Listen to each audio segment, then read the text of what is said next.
Hey guys, it's Mike here. Welcome to the second episode of Springboot and React application. Today we're going to finish the application. In the first part, I showed you how to build the backend using Springboot and H2 database. In this part, we're going to work on the UI side, which is React application. So without further ado, let's get started. All right, guys, before actually we build this application, I just want to show you what we're going to build in this application so you guys have a better understanding about all the pieces. We're going to actually build a navigation. We're going to use Bootstrap. We'll be using React Date Picker. I'm going to show you how to use Component. We're going to contact the API and get all the categories from the API, and we're going to load them in a dropdown. As you can see, we are going to make a get command basically to get all the expenses that you can see. We're going to have a list grid here. We're going to be able to remove items basically through our API and database. We will be able to actually add some items to our field, and as you can see, there it is. We're contacting API and we're saving an item into our database. So this is a complete working application. I know we can add a bunch of more features. So in the first video, we actually covered the Spring Boot and how to communicate with database and how to create RESTful API. If you haven't watched that, please go back. The link is in the description and watch that first, and then come back to this video, practice all the pieces that I'm about to show you as far as building the React application. All right, now we're going to work on the front end of this application. We'll be using React, a JavaScript framework, which has really good state management. It's very powerful JavaScript library, and it's very popular these days. So I'm going to walk you through all the structure of a React application, and once you see, we go through all these explanations, you're going to see how easy it is to start learning and working with React application. I'll do my best to walk you through all the concepts and then all the conceptual concepts. And so just follow these steps, and by the end of this video, you will be a good React and Spring Boot developer. So before we actually start, I want you to install two things on your Visual Studio Code. If you don't have Visual Studio Code, go ahead and download Visual Studio Code, because you will have different versions for Mac and Linux and Windows. Visual Studio Code is a great tool to develop all these applications. So I want you to install two things here. One, simple React snippets, which is basically, it's going to help us to, instead of typing, as you can see, you can just put, a few shortcuts and build React modules, which we're going to go through. The second one, I want you to install the Prettier, which is going to basically, it's code formatter. As soon as you save the document, it's automatically going to format your document. Okay. Once you install those two elements, those two extensions, we would have to restart your Visual Studio Code in order to get them working. Well, we're going to start by opening a folder, and we're going to go to our expense application and open our Spring Boot application, because we're going to install our React application in the same folder that we have our expense application running. And at the same time, I just want to confirm that our Spring Boot application is still running on port 8080 and it's returning the result. The goal is to create the first module here after learning the basically structure of a React application, and basically connect our category component to our application so we can load all the categories in our front end using API call to our Spring Boot backend. So I'm going to open the terminal. And if you don't have this, if it's the first time you're running your React application, you would have to install React on your machine using something called npm. npm is a package manager. If you do not have it on your machine, please go ahead and Google it and download Node.js. Node.js is a JavaScript library, and it comes with npm. So once you install Node.js, you will have access to npm on your machine. So once you have npm, then you go ahead and you basically create react npm install dash globally create React app. So you go ahead and install this React on your machine. Once this is done, then in the folder of your expense project, you can just simply go ahead and you say create React app, and then a space my or app, whatever you want to name it.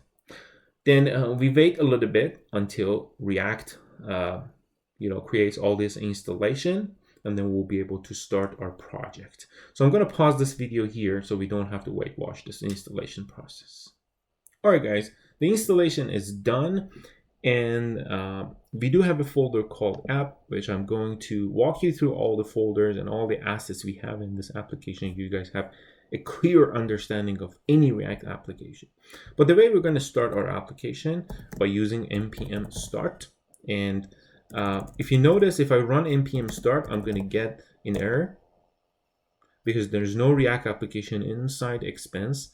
However, if I go to app folder, which where I created my React application, now I can run npm start, and React is going to start on port 3000, and it's going to open a web browser and show me the first page of my React application. All right, so this is our first page. Let's go back, head back to Visual Studio Code, and I'm going to walk you through all the folder structure and all the content of the React application first, before developing any component for our expense tracker application.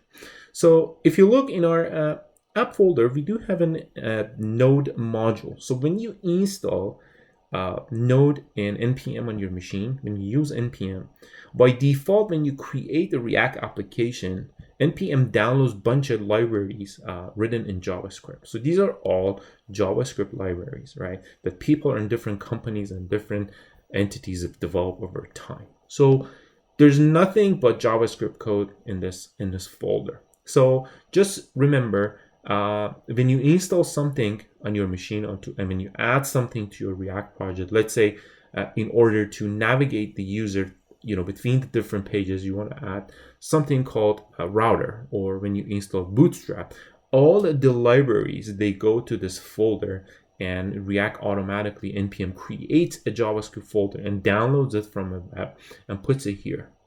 Well, however, if you look, we do have a package.json file, which basically puts all the specification of our projects. Take a look. It says we're using React 16.86 version, and this is a dependency that we're running on. So if you basically give someone this project and they run npm install, they'll be able to download the same libraries as we have here without giving them or copying these folder, because it's going to be a very big folder.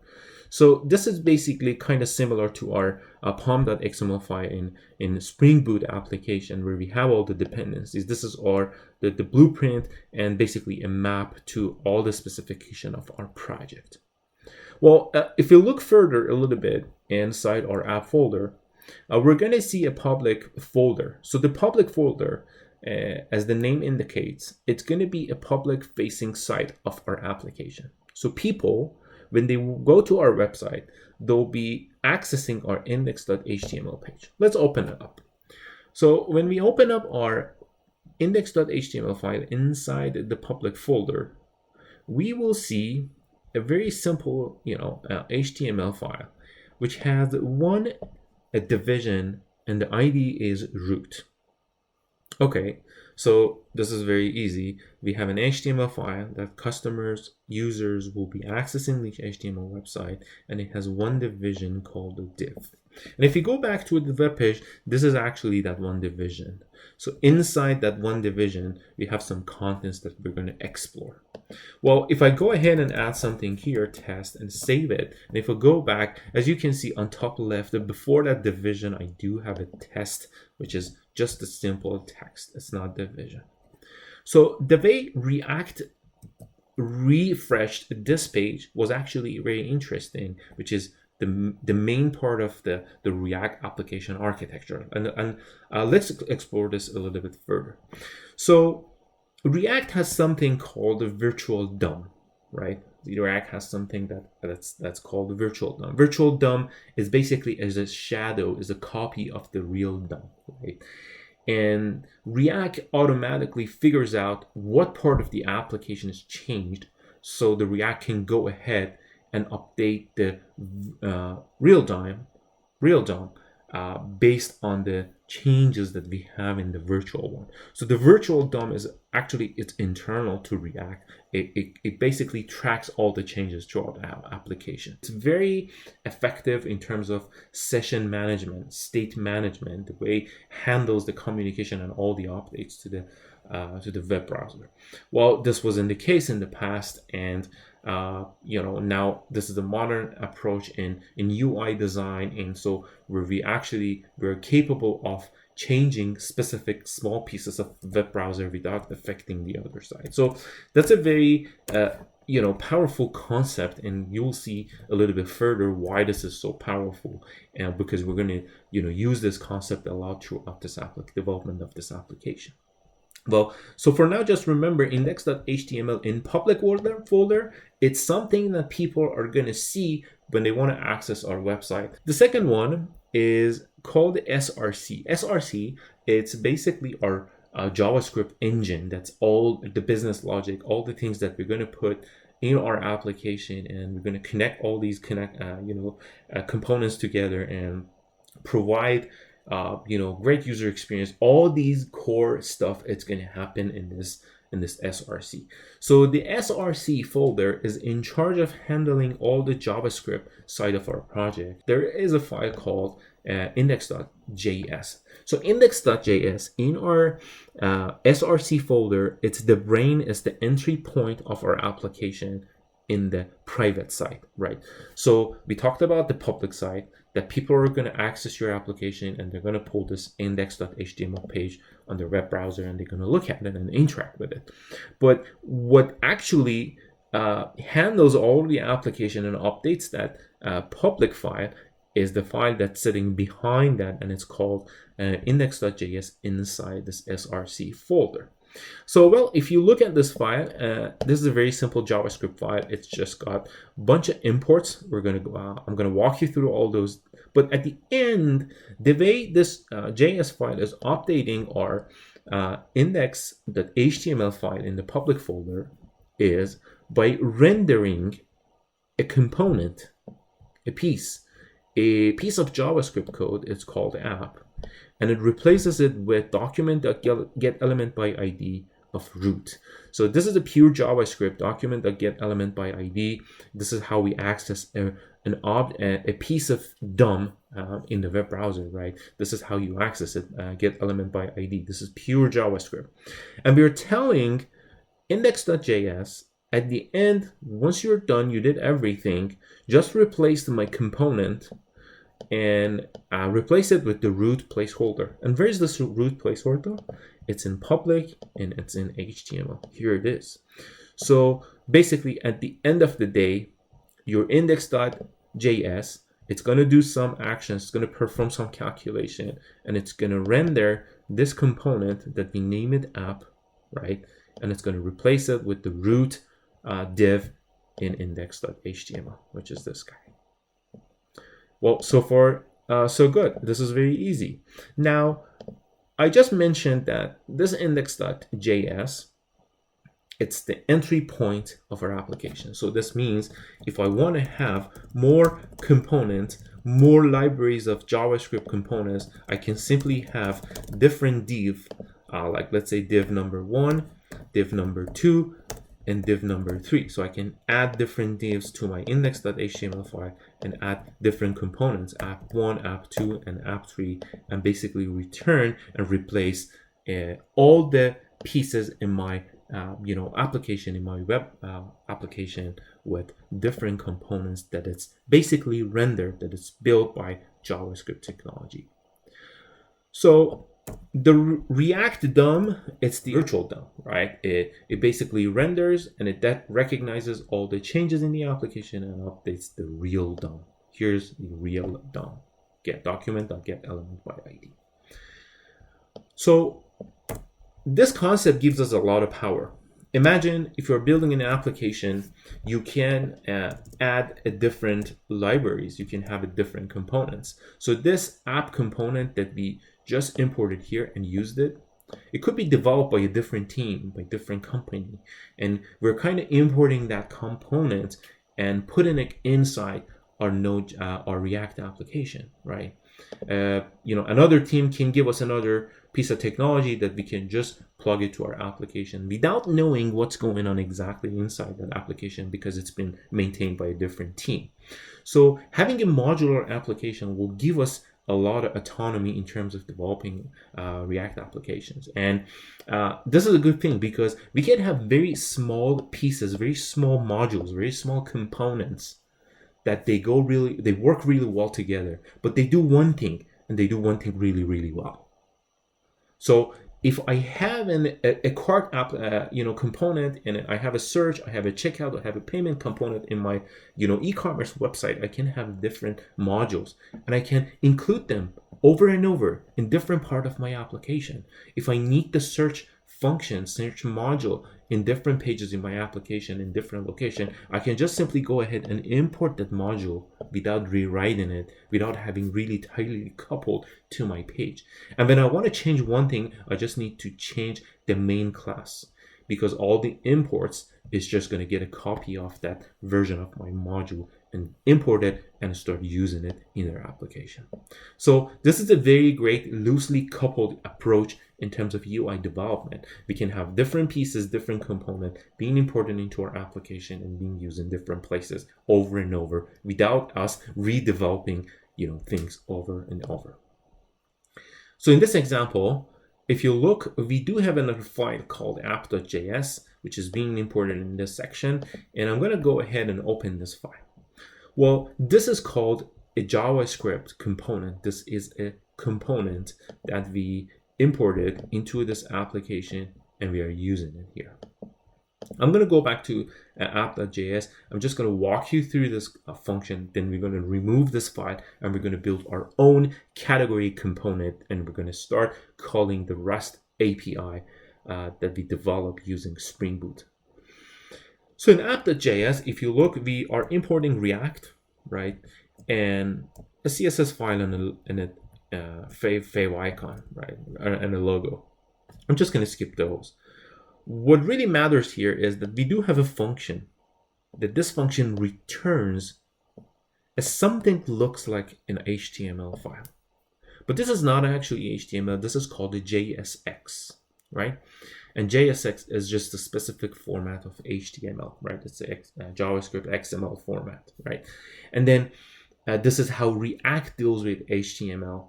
And then at the end, React is going to return this as an output of this function and label it with app and export it to whoever is requesting this component. Well, let me stop here and review it again. So we have a React component that it does nothing but rendering and returning a function to an output that is called app. So this function exports whatever it's in the export, which is a function. It's called app. And this function returns a JSX. It's a division that has some division and some other stuff in it, right? We don't care about it right now because we're going to remove this file and build our own version. But what I want you to understand is we do have a function that returns a JSX and we tag it as an app. So when we import it on the other side, and it becomes available in this module, and then we can just simply inject it to our application and send it back to the users so they can look at it and work with it. One thing I want you to notice here that if you look here, whatever it's going to be static in our application is just looks like a normal HTML file, but a little bit different, right? But if something is going to change and it's dynamic, we put it between the curly braces, right? That's the pattern that you're going to see along the way. Well, I'm going to close this and I'm going to remove this app.js because we're about to build our own our own version, which is category, and we're going to export the category and inject it to our application. Okay, so I'm going to assume that we're going to have something called category, right? I'm going to build this shortly, and then I'm going to say from/category, right? And of course, once I finish this component, I'll be injecting this component to this render, and I'm going to let React DOM, the virtual DOM, to go ahead and get the ID of this root and replace it with the category that I'm about to build. Perfect. So far, so good. We're going to go ahead and right click on this guy, and I'm going to say build category.js. If you remember, we installed two extensions. One of them was simple React. I type imrc, which is import React and then component. Yeah, so basically I'm importing React, also importing component. We're going to inherit all the behavior of the component, and you will see shortly how. And then I type cc and hit enter. So this is the structure. This is the standard structure of a React component. Class, whatever you want to name it, which in this case is going to be category, extends component, because we need all the behaviors from the component, right? And each component, since we inherited the component, each component has two major parts. One of them called state. So state is basically the internal storage of any component. Well, what is it? So if in Java, if you remember, we added a lot of private fields. So from outside those private fields, they're not accessible because they're just inside the component. They're not accessible from outside. So state is the same concept. State is internal to the object, to the component. So you're not going to be able to modify the state from outside. State keeps track of few things, right? We can put whatever we want here, and then basically access to it, modify it, and do whatever we want to do with it. But if I copy this component in 20 different places, if I do this, each component, they're going to have their own state. So there's not going to be any conflict, because state, again, it's internal to a React component. We need to understand this concept really well. And you have to remember one more rule about state, that we are not supposed to update the states directly. So there is a method that you will see how we update this content of the state. But for now, remember that we're not supposed to directly access the state and update it, right? The second important part of any component in React is the render function. So it's the render function is basically it's the part that is in charge of processing that JSX file, that JSX expression or JSX tags, and return them as an export to the other functions, right? So this function eventually is going to export category, and whose category is a class that has an state and has a render function that returns a JSX file. I want to go ahead and start adding some pieces to this application, and I want you to pay attention. So I'm going to have a category that this is an array. This is an object. This is an array. Everything in JavaScript is an object. And I'm going to have something called is loading. And I'm going to say, yes, this is loading. Well, I'm basically telling React, once you load the object, once you load the component first, I have no categories in it, and my page is still loading because I haven't fetched any data from any sources, right? To variables, right, that we are keeping in our state. The goal here is to go ahead and call our application that is running on our Springboot on port 8080. Well, we have two ways of calling a function in JavaScript, and one of them is called synchronous, and one of them is called asynchronous. A synchronous call, we used to deal with it a lot. If you call, we used to click on a page and we had to wait for a long time for the page to come back with the response. So in this model, you request you send a request, then you wait for the response. And you wait and you wait and you wait. This is not a modern approach. If you're interested in asynchronous calls, they help us achieve better user experience because you can call a function and you can keep doing the things that you want to do. And when the result is ready, React will be notified and will be automatically updating our UI as needed, right? So you send a request and you don't have to wait. This is better. You can do different things. Imagine you're landing in a very complex reporting web application. And while you're working, you see on the right side, there's some recommendation. On top, you see some charts. On the left side, you see these are all asynchronous calls to different data sources. They can be API, they can be direct connection to database, they can be network files, reading from between applications. So asynchronous calls, they make this happen, they make this possible so we can do different things at the same time. We say we want to make an async call. Basically, that's called asynchronous call, right? React by default has something called component did mount method.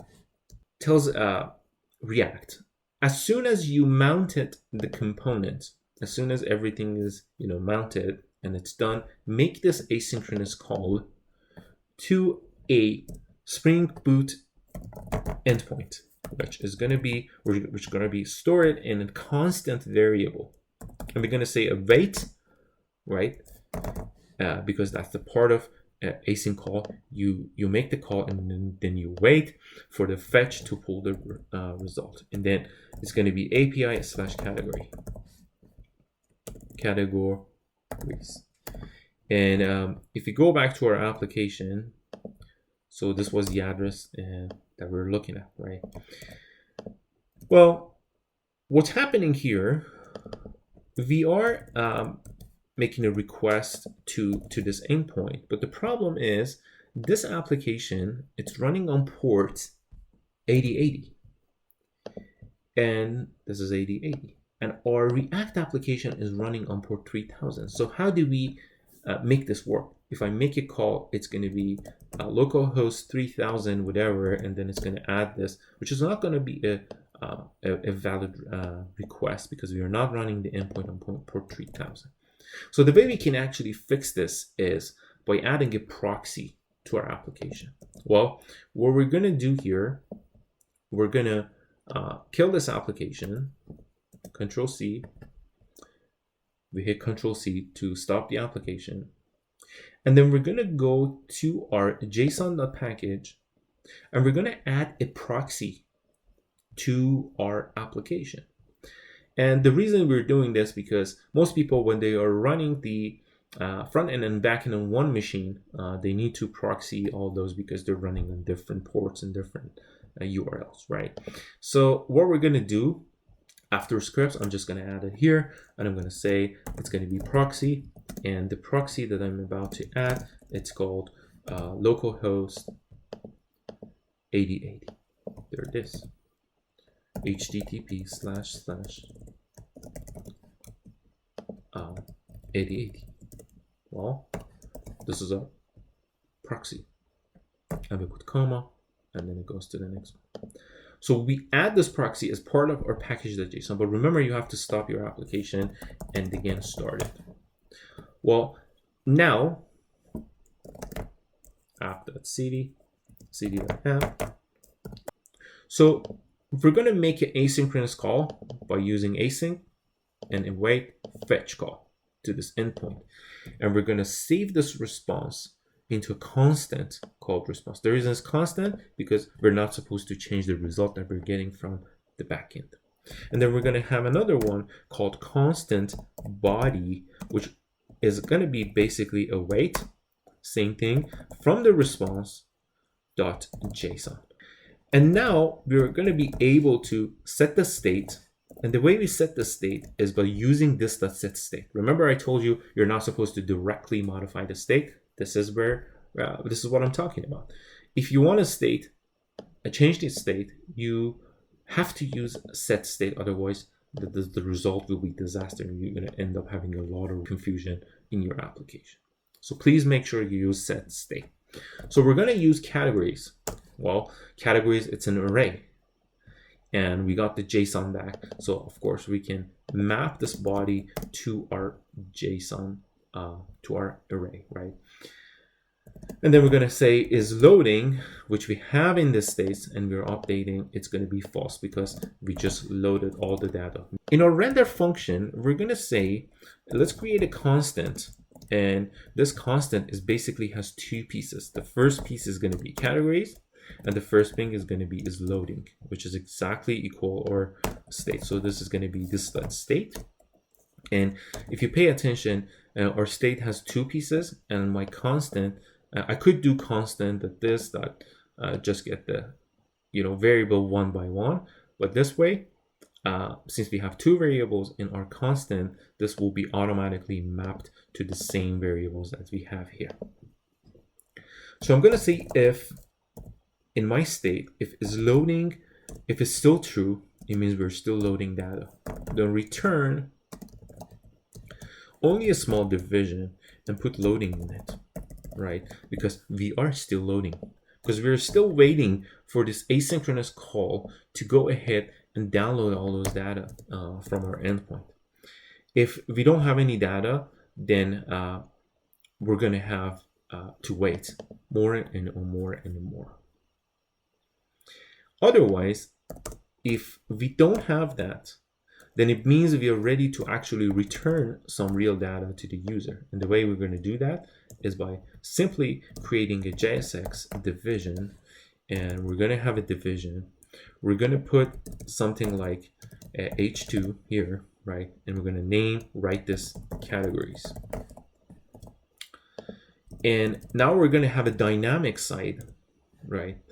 In the dynamic side, the reason we're going to do that, let's say we read all these categories, and we're going to have 3 categories in this case.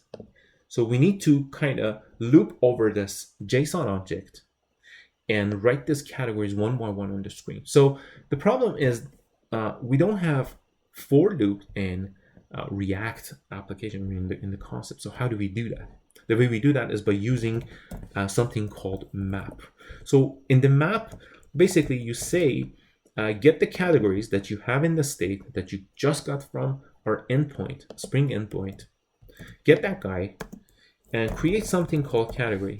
And this is a Lambda function. So map for every single category inside the categories map, which is the result from our endpoint.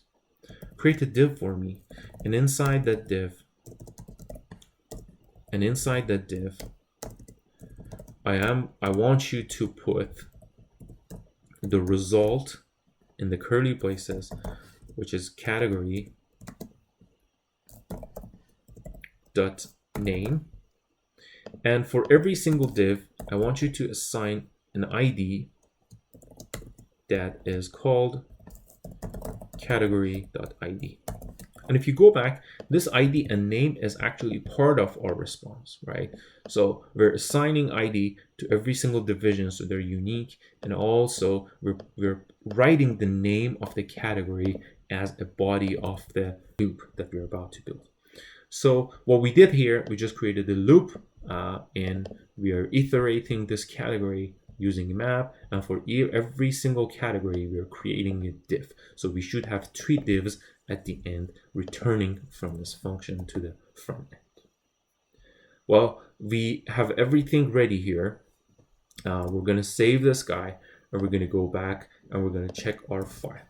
So we have a category that's importing from category library. We added it to this page. We're going to go ahead and clear the page, and we are in the app, and I'm going to go ahead with npm start, and hopefully we're going to see a result. So we have a problem here, and component did mount as parentheses open and close. Okay, I had like spelling maybe issues here. So no error anymore. We're gonna go back and we're gonna refresh this guy, and it still says loading and loading. Right. All right. I think we have a small spelling error here. We're gonna change it to component.mount, and hopefully, if we go back, there we go. We have all the categories from our Spring Boot backend.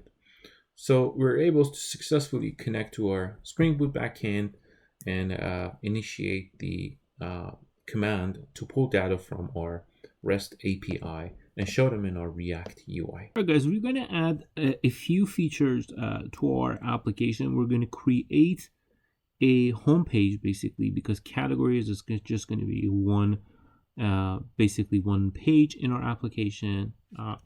So I'm going to change this to home actually, and let's see what we can do. So if I add home, and so I'm going to add the home page first, and then in the home page I'm going to create a file called home.js, right?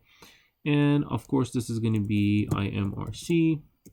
As you guys know, it's going to be CC, and it's going to be home, and it's going to return home. Perfect. It's not rendering anything at this time. We can actually have div, and we're going to say hi. This is our home component, and all right, and this is our home component. So what we're going to do here, we're going to actually go ahead and install a few components here, a few libraries here, like Bootstrap, React Cookie, React Router, and of course React Strap. So these are the components that we're about to install. We're going to have React Router, so basically we need a router in our application to route traffic between the pages, and then of course React Strap. All right, guys, the installation is done. We imported Bootstrap. If you take a look in React Strap, it's basically a easy version of Bootstrap 4. And if I search, for example, for navbar, you will see a lot of examples of navbar here, right? So here's our example. This one has toggle like this, and this one is just a simple, as you can see, Bootstrap. So what I'm going to do, I'm just going to copy the render method of this guy, right? Just the render method of this guy, and go back to my application and create an app navigation file. So this is going to be app.nav.js. So in app.nav.js, of course, you know, we have IMRC. By now, you guys are completely familiar with this process. You see how easy it is to build React applications. All right. So as I said, we copied the render function. We're just going to copy it here. Well, we need to import some of these, components that we're about to use here. So let's import all those guys. If you remember, I basically from React Strap, I'm going to import all these components. So one of them is nav, one of them is nav item, right? And one of them is, what else do we have? I don't need the drop downs. I just don't need them. So I'm just going to have two links. One of them is going to be / categories, which is going to be categories. And one of them is going to be / home, which is going to be my home, right? For now, let's do that. And then, of course, we're going to have at the end one, it's called expenses, right? And there's going to be expenses. Perfect. So I don't need to have uncontrolled drop down. For now, let's just remove the drop down. We don't need that. I'm going to remove the collapse, which the icon that we use for collapsing icons. All right, let's remove that. And I don't want this toggle one as well. All right, navbar brand. Well, we can still have this navbar brand, but I need to import it from React Strap. So think about it. React Strap is basically provides Bootstrap functionalities. You can just simply import them to your application and start using them. So as you can see, we have navlink. Let's import navlink. Okay, so it's going to be localhost 3000.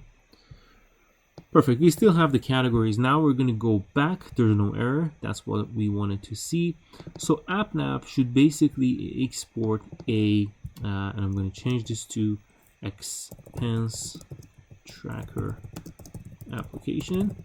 So, and what I want to do, I want to go back to my home and basically insert that menu that I just built, import AppNav to my homepage from AppNav. There it is. Cool. That is right. It's going to be React strap. Hopefully that fixes the problem.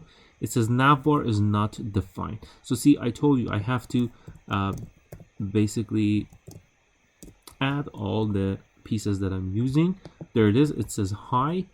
So I was able to insert everything to basically homepage. Now in the homepage, I need to add a component called what? App now, right?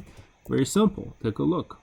There it is. So I have a menu, right, that has all the three functionalities, and as you can see, this one goes to home, this one goes to category, and this one goes to expense. So I actually don't like the way it looks. So now what we're going to do, we're going to actually change the color of this component. We're going to go to dark, and we're going to change this dark. And if we refresh here, there it is. We have a nice menu in our application, and we're ready to add components here. So in order to add a router, we need to make use of a React router. All right, in order to basically create router for our application so we can navigate actually between these links, I'm going to create a new JS file. I'm going to name it just app.js. And this is our main application, IMRC. It's going to have my CC, and of course it's going to name it app. So at the end, I'm going to build everything and inject this guy to the main application. So I'm going to change this to app, and I'm going to insert the app here, and this is going to be app. So home is going to be empty for now. Category is just going to show a bunch of categories, right? So app.js is just going to basically bring everything together and send it back to index.js. So for now, let's close index.js so we make this less confusing. Well, here, what we need to do, we need to create and import basically a router, right? So we need two components in our app.js. The first one is basically category, right? Which we built. Category. And this is coming from /category, right? /category. And the next one is going to be import. The next one is basically home from, it's coming from home, right? So we imported two components, category and home. Now we're going to actually build a router here and start switching between the two pages, right? So we are going to create an actual router in our app.js that does this work for us. All right, guys, I have a router ready, and as you can see, I'm just going to walk you through this because it's so simple. I copied it. So this is basically how a router works. A router tells this app.js, create a router that basically consists of two pages, and you can switch between the two pages. One of them goes to path / which is our home directory, and one of them goes to /categories, which is our basically category page or component that we imported up here. So, well, what we're going to do, we're going to bind this component to category, and we're going to bind this component to home. Well, this is very easy now. And as you can see, I have exact. It means I'm matching the exact path. Because sometimes you can do basically like, let's say /users, and then you can do /users /delete, right? For example, so basically you have two paths that they both have users, but you use keyword match equal true, which basically matches the exact path that you're looking at. Perfect. So now it's telling me that the router is not defined, and we know the drill. We just go and restart, import all these from React router, right? React router. Perfect. And what's going to happen here, we're going to import routes, router, right? We imported all those, and these are going to be from React router done, right? Perfect. So it says compiling, switch is not defined, which is correct. So we're going to add switch. Now we're going to add switch, and of course now we are ready to go ahead and test our application. Perfect. So what is going on? It says cannot read property location. It is undefined. All right, so now we have a big error, and the reason for that is we basically need to use browser router as router, and hopefully that fixes the problem. Yeah. So now you have a home page, you have a category, and you have expense. We don't have anything for expense, but let's just click on categories. So see if the router works. So as you can see, the router is taking us to category. This is like built-in routing function that you don't have to be worried about. So you can just go ahead and import the install React router DOM. And now, as you can see, we can switch between two categories. So between two links. So of course, if I go ahead and add /expenses, right? And of course, this is going to be expenses. And as you can guess here, I'm going to have a component called expenses that's going to be imported from expenses, right? And let's create this expenses component. There it is. We're going to add a new file here called expenses.js. You know the drill, IMRC, and then CC is going to name it expenses. And we're going to go ahead and add H2 maybe here, and we're going to name it expenses, right? You learn how we can create the routing functionalities in our React application. We're going to go ahead now and add this menu to all pages, because when you click on categories, there's no menu. This is, it's very easy. And the whole point of building React applications, take a look, we're building modules and we're importing it, and you're just putting it in all these components, and we're attaching it to that. So you can see how easy it is to actually grow your application without making things complex. So if I go back to category, all I need now, I need a menu. Remember, React is all about components. What do I need to do? I just need to create app nav, import from app nav. There it is. Now you have an application navigation imported to your application. So when you return, actually, you can first return the app nav, and then of course you can at the end go ahead and create the application. There it is. So as you can see, we have a home page, right? This is going to be our home page, and when we click, it's actually should go to /just empty. And then when you click on categories, there it is, your category. You have the menu bar on top. For expense is going to be the same thing. So we're just going to go ahead and import the menu. Import app nav from app nav. There it is. So this is all React is all about building these components, guys. Please make sure you understand this concept, because this is very crucial. As your app grows and you work with real life application, you see this pattern a lot. So again, app nav, we're going to go ahead and add this, and we're going to have, of course, a division.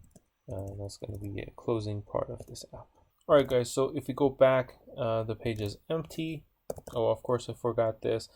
So, and then if we refresh this app, nothing yet. So the reason is I'm mapping to expense, but here I'm actually switching to a /expense. It's the wrong address. There it is. It's coming back. You click on home. There's no home here. And basically, I'm just going to open the app nav and just map to / instead of home. So there it is. This is going to be our home page. And if you click on it, there it is. It maps to / not /home. Categories / categories, expenses / expenses. There it is. So now we have an application that has, 3 pages.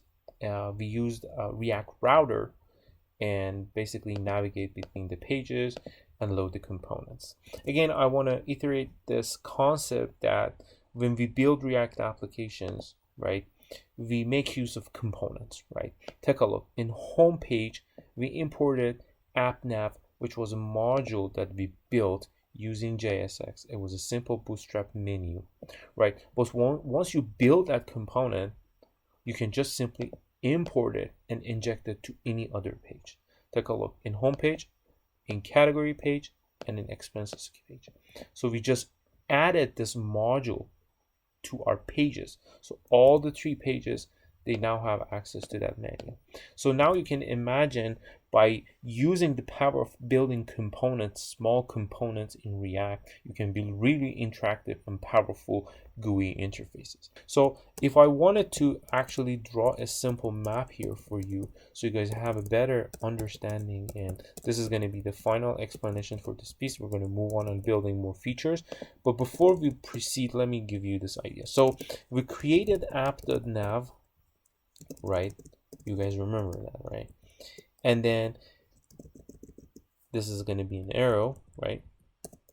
And what we did after, we included this app nav into home.js. We included it into category.js, right? And then we included this component in the third component, which was expenses.js, right? And then what we did in app.js, again, we included all these 3 components into a single file called app.js, right? So we wrapped all these 3 in one app.js file. And after app.js, we included our app.js in index.js, right? There it is, in an index.js. So basically, index.js only imports the application. Take a look. It only imports the app. However, app itself consists of 3 other components. And each components, they have their own menu. They can have their own components. So by adding components on top of components, you build React applications. This is the entire concept of React. Right now, we're going to actually start by putting a simple message in our homepage. We're not going to do crazy things with the homepage. We're going to focus more in expense page, where we're going to actually add and remove expenses, right? Just because to have something in our homepage, we're going to go ahead and put welcome to easy expense app, right? Whatever. And then we're going to put this, surround this with an h2 tag. So if I put this in h2 tag, you're going to see, of course, we can put this in JSX style JavaScript XML, and this is going to show up here. Perfect. So I would like to align this text message since it doesn't look great to me. So it's actually an opportunity for me to introduce you how to use inline CSS commands in your React application. So as you can see, added style, and the display is flexible, and justify content, you can center it, and then you can of course adjust the height. Let's go ahead, and we're going to go ahead and start with our basically expense page, working on that, since that's going to give us an opportunity to learn a lot more about React. So before we start, I want to introduce you something to it, really something very important. So React is an application that comes with a great developer community. And if a programming language is very strong, but it doesn't have good support system is basically useless because people won't contribute, people won't create new components, and basically the growth is going to be a problem. And if you encounter an issue, there's nobody out there can help you, fix your problem. So in order to achieve a good community, you need to have a good support system. React has a great community, and a lot of people start building React components and share them with public. In case someone needs them, they can use them, right? If you are building a form and you need a date picker, you need a file uploader, you need something, probably someone before you needed that component and built it and basically shared it with everyone else so people can actually use it.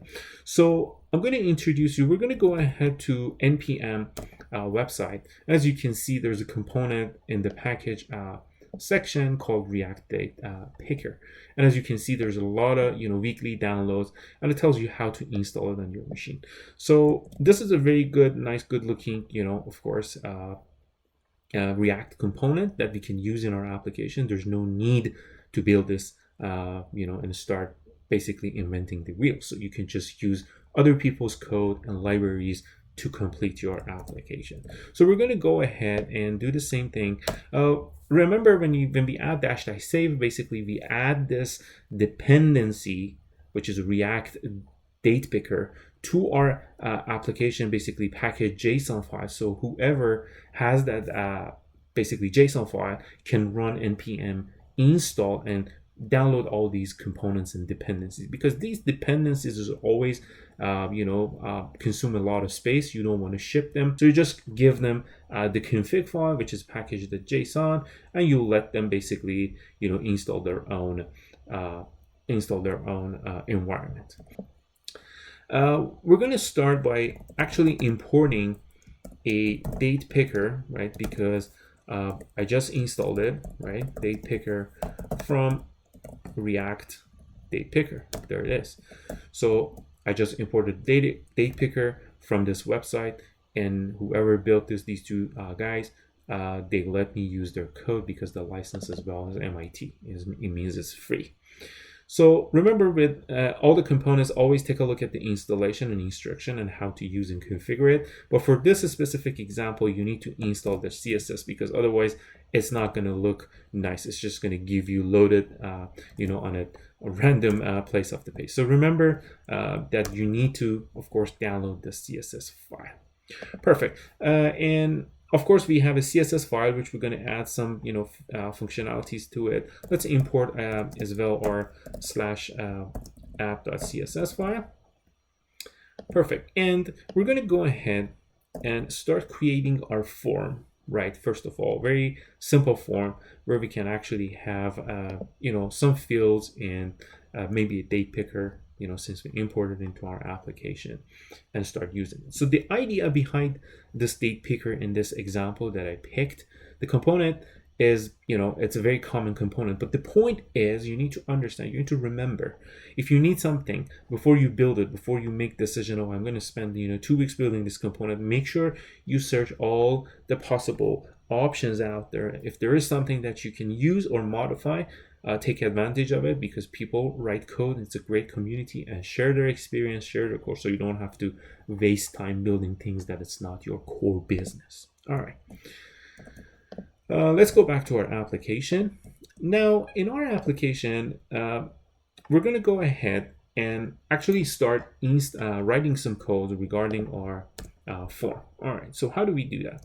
We're going to go ahead and use a container. If you guys are familiar with Bootstrap, containers, basically they're placeholders, and basically they wrap the division, your design, they put it in a container so it can be adjusted in different web browser setup and basically resolutions.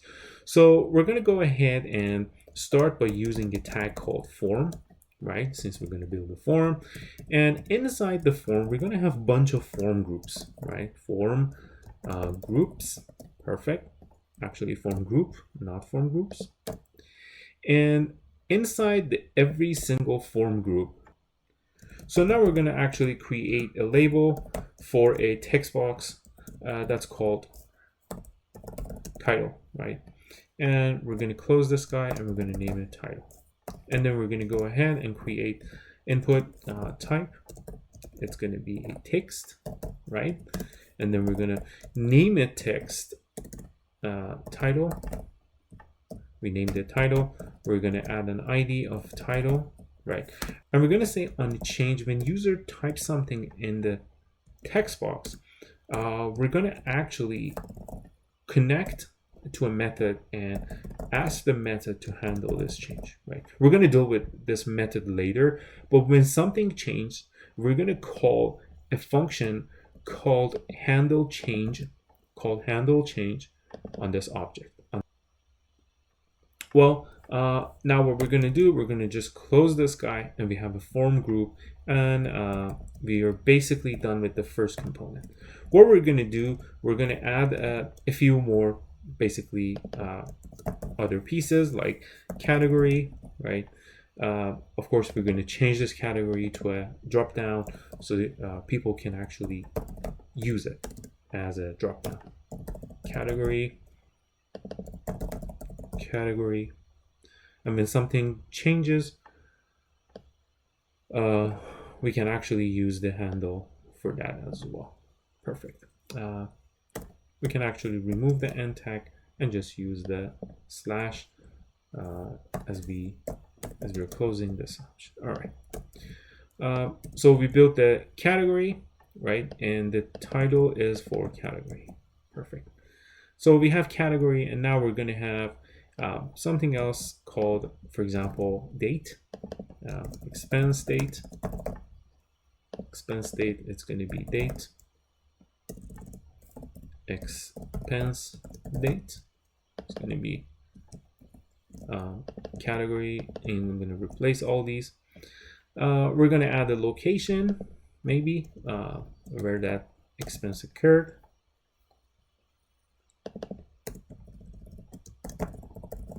We're going to add location, and that's what I'm doing here. This is a form. Again, if something changes in the text message, on the text box, we're going to call handle change method. Okay, so in the last one, we're going to add two command button, and then they're going to be colored. The first one is going to be primary, and I'm going to say the type is equal to submit, and then it's going to be save. And what I'm going to do, I'm going to actually put a space. I'll put it in the curly braces so it interprets JSX, converts it to a JavaScript space. So I just need to remind you here, you might be wondering, so what engine actually converts all this JSX to JavaScript? So there's a tool actually called Babel. It's a basically interpreter that converts JSX to JavaScript. So it's just a simple interpreter. Whatever command you write, it will convert it to web browser to ES5 basically. So now we're going to go ahead and create the second command button, and then this is going to be color equal to secondary, and what we're going to have here, we're going to tag this guy equal link, right? And we're going to send the link to /categories, and then we're going to say cancel, right, in case user cancels. So if we go back to our application, we haven't started an application. It's going to be npm start. What else do we need? So we have a very simple basic form. I just wanted to have something to work with. Let's see if we have an error or not as I'm building this on the fly. So what we need to add, we learned that if we want to use components, we need to import all the pieces that we need from the library. So if you see, it says form is not undefined, form group is not undefined, link is not undefined. So these are the things, dependencies that we use, but we actually never imported those guys. So we're going to go ahead and we put all of these dependencies from, for example, something like React Strap, which is a basically customized version of Bootstrap for React, and we're using all those commands in our JSX. We're going to just go ahead and import them. So we're going to go ahead and in container input. What else do we need? We need bottom, we need button, we need a label, and we need form, and we need form group. And as you can see, it's so simple. We just type in and automatically imports all of them. And as you can see, they all disappeared. The only thing that is left, it's link. And since this link is working with routing, with clicking, with navigation system, we have to remember that we need to order this guy from a different library, which is React router done, right? And it's going to be a link, as you can guess. And we are done with the import, hopefully. There it is. So now you see it says you've imported all these guys, but you never use them. We are completely aware that we haven't used those guys. Let's click on expense. Perfect. At least we have something to look at. Now we're going to make this look actually better. So what I want to show you here, first of all, I want to go back and import our React date picker, so we can actually start using this date picker.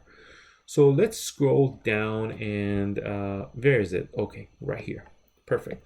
So I want to put my date picker right here. So when someone actually clicks on it, it shows the exact box that we saw in the npm page that I show you guys how to use it. So as you can guess, we imported date picker. There it is. This is the component name. I'm just going to go ahead and use date picker in this part. And if you look at the document, they have something called selected, which is basically it reads the value from the state. Remember, state is always internal to a component. However, props is always external to the component. Perfect. There's a selected option. Let's go ahead and see if this actually works. Perfect. So once you click on it, you have a date functionality, right? We're going to go back and see if we can make this application a little bit better. So if you look, we have a division, and then we have an application navigation, we have a container, and underneath we don't have a title for our form. What I'm going to do, actually, I'm going to go ahead and add a title to my application. And as you can guess, this is of course a JavaScript. Basically, it's a dynamic value that we're going to put in this section. And I can simply go ahead and create a constant. Constant is basically a place that doesn't change, right? An application title, of course, is not something that changes all the time. So we're going to go ahead and just put it in a constant. And I'm going to add the title. Let's name it with h3. We're just going to go ahead and put add expense. Let's go back. There it is. All right, guys, I went ahead and cleaned up this application a little bit. So let's just review quickly. We have a form here, and as you can see on submit, we're going to do something with it, right? We're going to have a function called handle submit, and we're going to work with it. And we have title, we have category, and on change, of course, we're going to perform some actions. We have a date picker, and as you saw here, if I click on it, it pops up like this. And we have a row, which is a smaller row that has our location. Basically, I'm dividing this to three different pieces, this column, and just using the first section of it. We have a label for this location, and at the end I have two command buttons that basically submit and cancel the form, right? If I click on cancel, I'll just go to categories, or I can just simply redirect this to / which is going to be home. Let's try if it works. If this works, yep, it works. So let's go back to expense. So now we have a simple form. We're going to have a data grid underneath that shows all the expenses, where we can actually delete expense, or we can add a new one. But we want to be able to, before we proceed, right now, as you can see, the date is selected to 2. And the reason for that, if we go back to our date picker, and as you can see, when basically the component loads, I'm telling the JSX, and basically Babel converts all these JSX components to JavaScript for the browser, because JavaScript doesn't understand JSX. So we need a basically compiler to convert JSX tags to JavaScript standard commands, right? And that's what Babel is for, which is included in when you do create a React app and you create the application during the initialization. React automatically includes Babel as part of your application for this conversion. So I'm connecting to the state, and as we know, state is a basically internal storage, a place that we can keep track of things and put objects in it. And as you can see, I'm accessing a date object. And date object is basically, it's going to be, I'm going to have a new date. There it is, a date object is connected to it, right?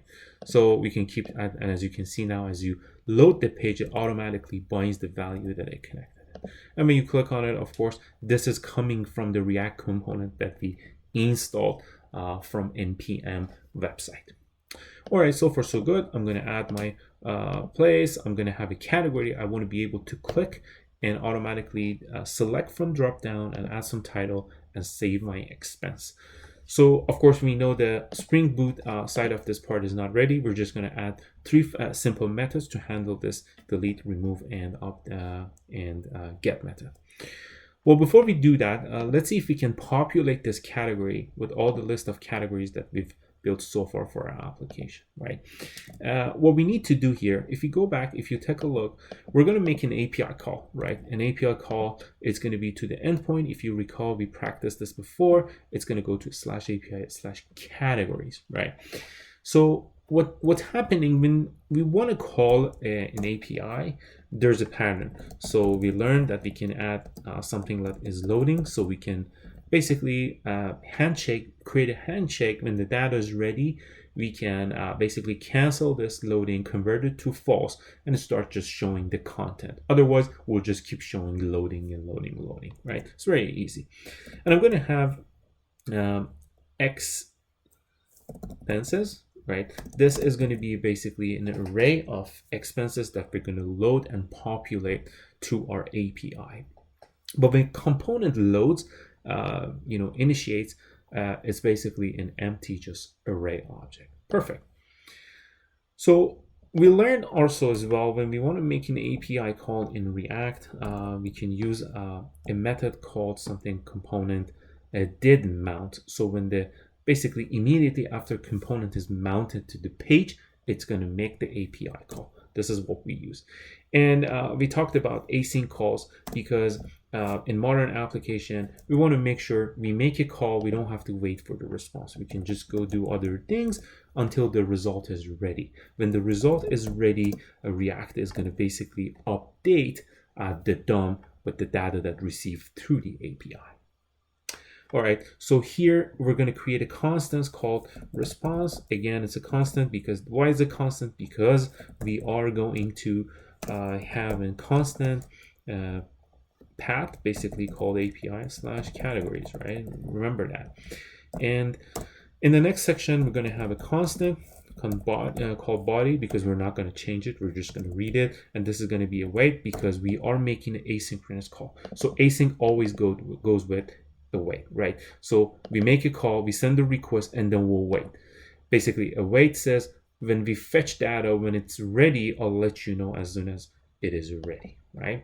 So we're going to have wait, and we're going to say from the response, get JSON, because it's going to come back as a JSON object. And of course, what we're going to do, we're going to update the state. And you guys learn, I'm going to, again, make sure you guys remember this part. Do not update the state directly. Always use set state. Remember, this is very dangerous. The result can be devastating, right? So never update this state directly. So we're going to get whatever we received from body, right? And we're going to put it inside the expenses, right? And then we're going to say, of course, is loading is over because we just received data. Right? I hope this makes sense. This is a very simple API call. This is called asynchronous call. This is called event-driven programming. You basically create a call and you leave. You don't have to wait for the result. And basically you set up a callback. As soon as the data comes back, it's going to run something. And what's going to run it's going to run, basically update the state, and React will be notified. React is going to say, oh, the state has changed. I need to update the web browser. So React goes ahead and automatically updates the DOM. Perfect. So far successfully, we were able to basically make an API call, and there's no error. We're going to go back and see what's going on here. Perfect. So nothing bad so far happens. That's a good thing.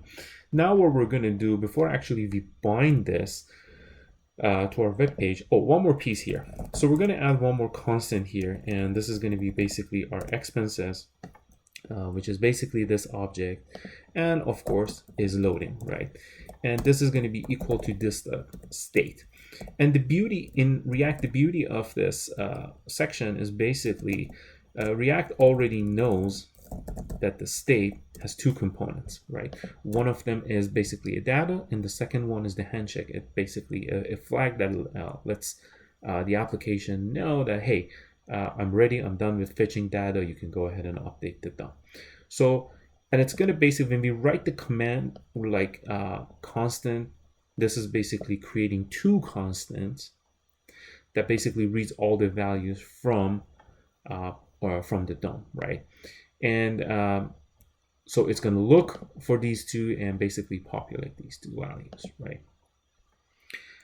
Of course, you know what's going to happen here. We're going to say if is loading, it means if is loading still true, it means we're still waiting for data to be returned. So we're just going to go ahead and return a division, right? There's going to be a JSX command, and we're going to just say loading, right? If this if doesn't get executed, it means this loading is false. It means the data is ready. We're just going to go ahead and populate the form. But when we populate the form, we learned that we can actually go ahead and create a map, so we can actually iterate over all the items in our page. So in the category section, what I'm going to do, I am going to create a division just for the tab, for test purpose here. You don't have to implement this for, just keep watching. I want to make sure that I have a data. I can console.log this. Sorry, it's going to be categories, right? And for each category, we're going to have a category.id, and of course category.id and category.name, right? And inside the division, we're just going to go ahead and close the division. And here we're going to have category.name, right? So we don't need this. Perfect. This is going to be basically closing tag is going to be here. For every single one, we're going to go ahead and basically iterate over the category and get all the categories. So as you know here, we have the categories. Let's just create in categories, and this is going to be again a response from that. We have the expense. We have to create a separate one for expense. I apologize if this sometimes sounds a little bit messy. I'm going to walk you through all the things that we see here, but as I'm building this on the fly, these are the natural part of any development process. Well, we're going to go ahead and update. So I just added the categories here because I'm going to receive the categories and populate categories. And we're going to go ahead and see if we can populate. It says perfect, categories is not defined, line 52. So we're going to populate the categories, and there it is. We populated. It says categories are not defined, of course, because we need to have a local categories variable from render, which is going to read from our state. And as you can see, this state basically maps these two values that we received through API during the mounting process and asynchronous call. So we got the categories. For every single category, we're just going to go ahead and write them. And there it is. So we have category. Under that, we have 3 categories. So what we need to do right now, we just need to put these categories in a drop-down list so people can basically select those values and say, hey, this is a travel expense. They add a title, location, and save it to the database. And so now when we printed this items on the screen, we know the structure of a basically drop down, right? So we know it's going to be a select, and in between it's going to have few options, right? So how do we construct these options that goes in the middle of the select command, right? And so basically we have a list of options that we just built underneath. Is going to be categories, and we basically inject them here. So what I can tell you, I can actually dynamically, eventually, hopefully, we're going to have some option list, for example, variable that's going to go here. It's going to have a bunch of options, right? It's going to have a bunch of category. So let's rename this to, I don't know, categories or option list. Let's leave it like option name.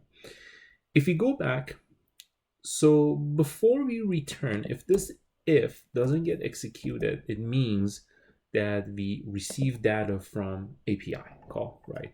So I'm just going to go ahead and put this in something called option list, which is the variable that I picked here, because I told select, hey, whatever it's inside option list, please print it here.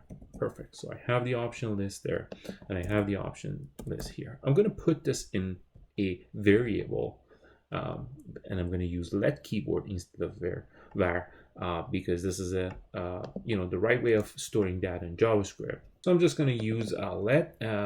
So basically, let and var, they're both used to store variables, but they have just different scopes, right? Let is just block-based variable.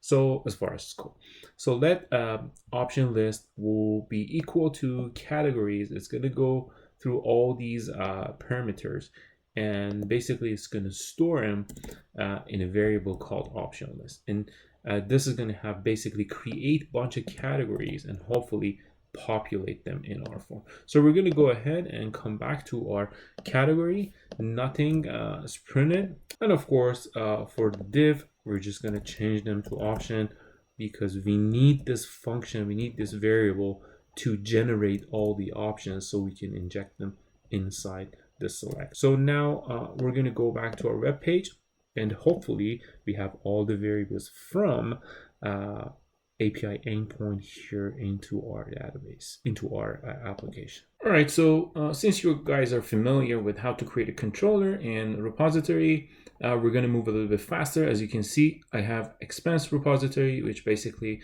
extends a JPA repository, and I have expense bean, and the ID of this expense bean is a type of link. So I'm going to actually add a location, since I have this location in my application. So let's add a private string location. So of course, when I do that, I need to go ahead and add my location here. So I'm going to add, let's say Los Angeles. Let's add this one, since it's New York, and New York, and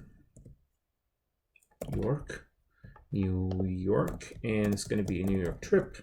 And Ford Mustang, let's say payment. I'm going to just make this a little bit more descriptive.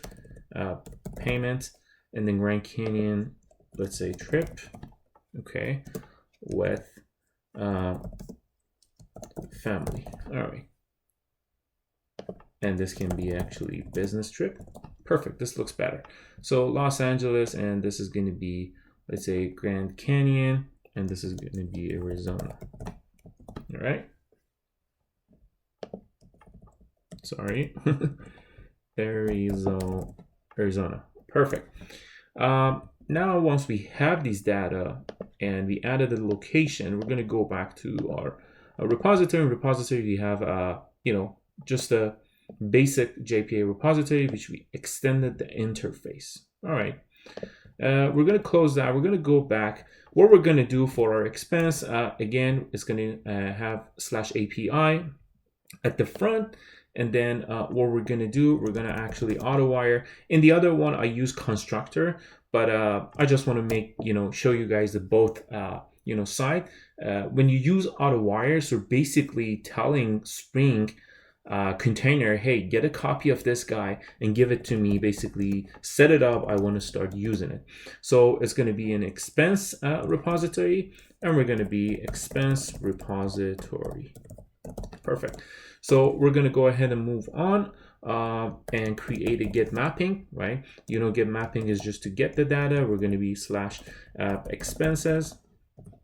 And this method is going to return a list of expenses, right? Expense, and it's going to be called expense, or maybe get expenses, right? Since it's going to return all of them, and we're going to go ahead and return expense repository variable that we just built that has connection to our database, and tell this guy to find all the expenses in our database.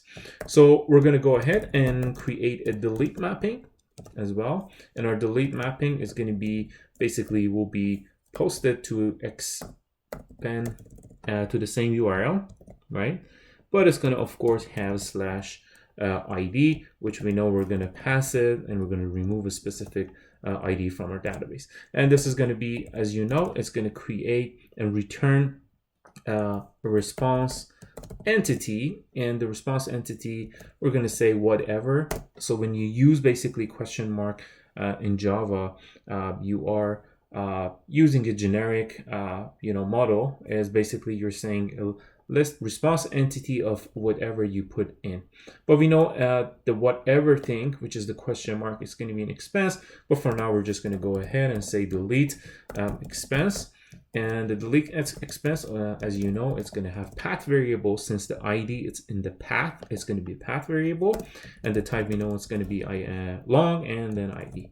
We're going to go ahead and again make a call to expense repository, and we're going to say delete by this time ID and the ID that we just received, and we're just going to return the response entity.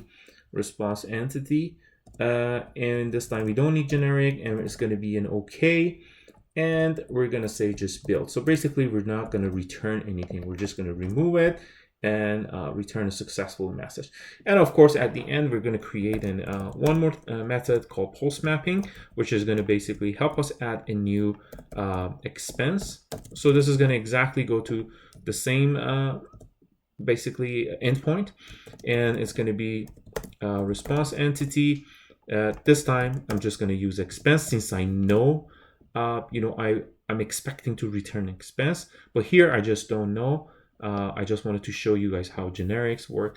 We have other models that which they extend. It's basically called bounds in JavaScript. You can extend it, and you can take a look and look at more details online, but this is just basically means whatever, right? This question mark. So let's move on. Expenses, and we're going to say create expense. And again, as you guys know, we're waiting for a valid, and we're going to send everything in our request body of the request, and then the type that you're expecting, it's expense, and it's going to be expense. If it doesn't exist, it's going to throw URI syntax exception, right?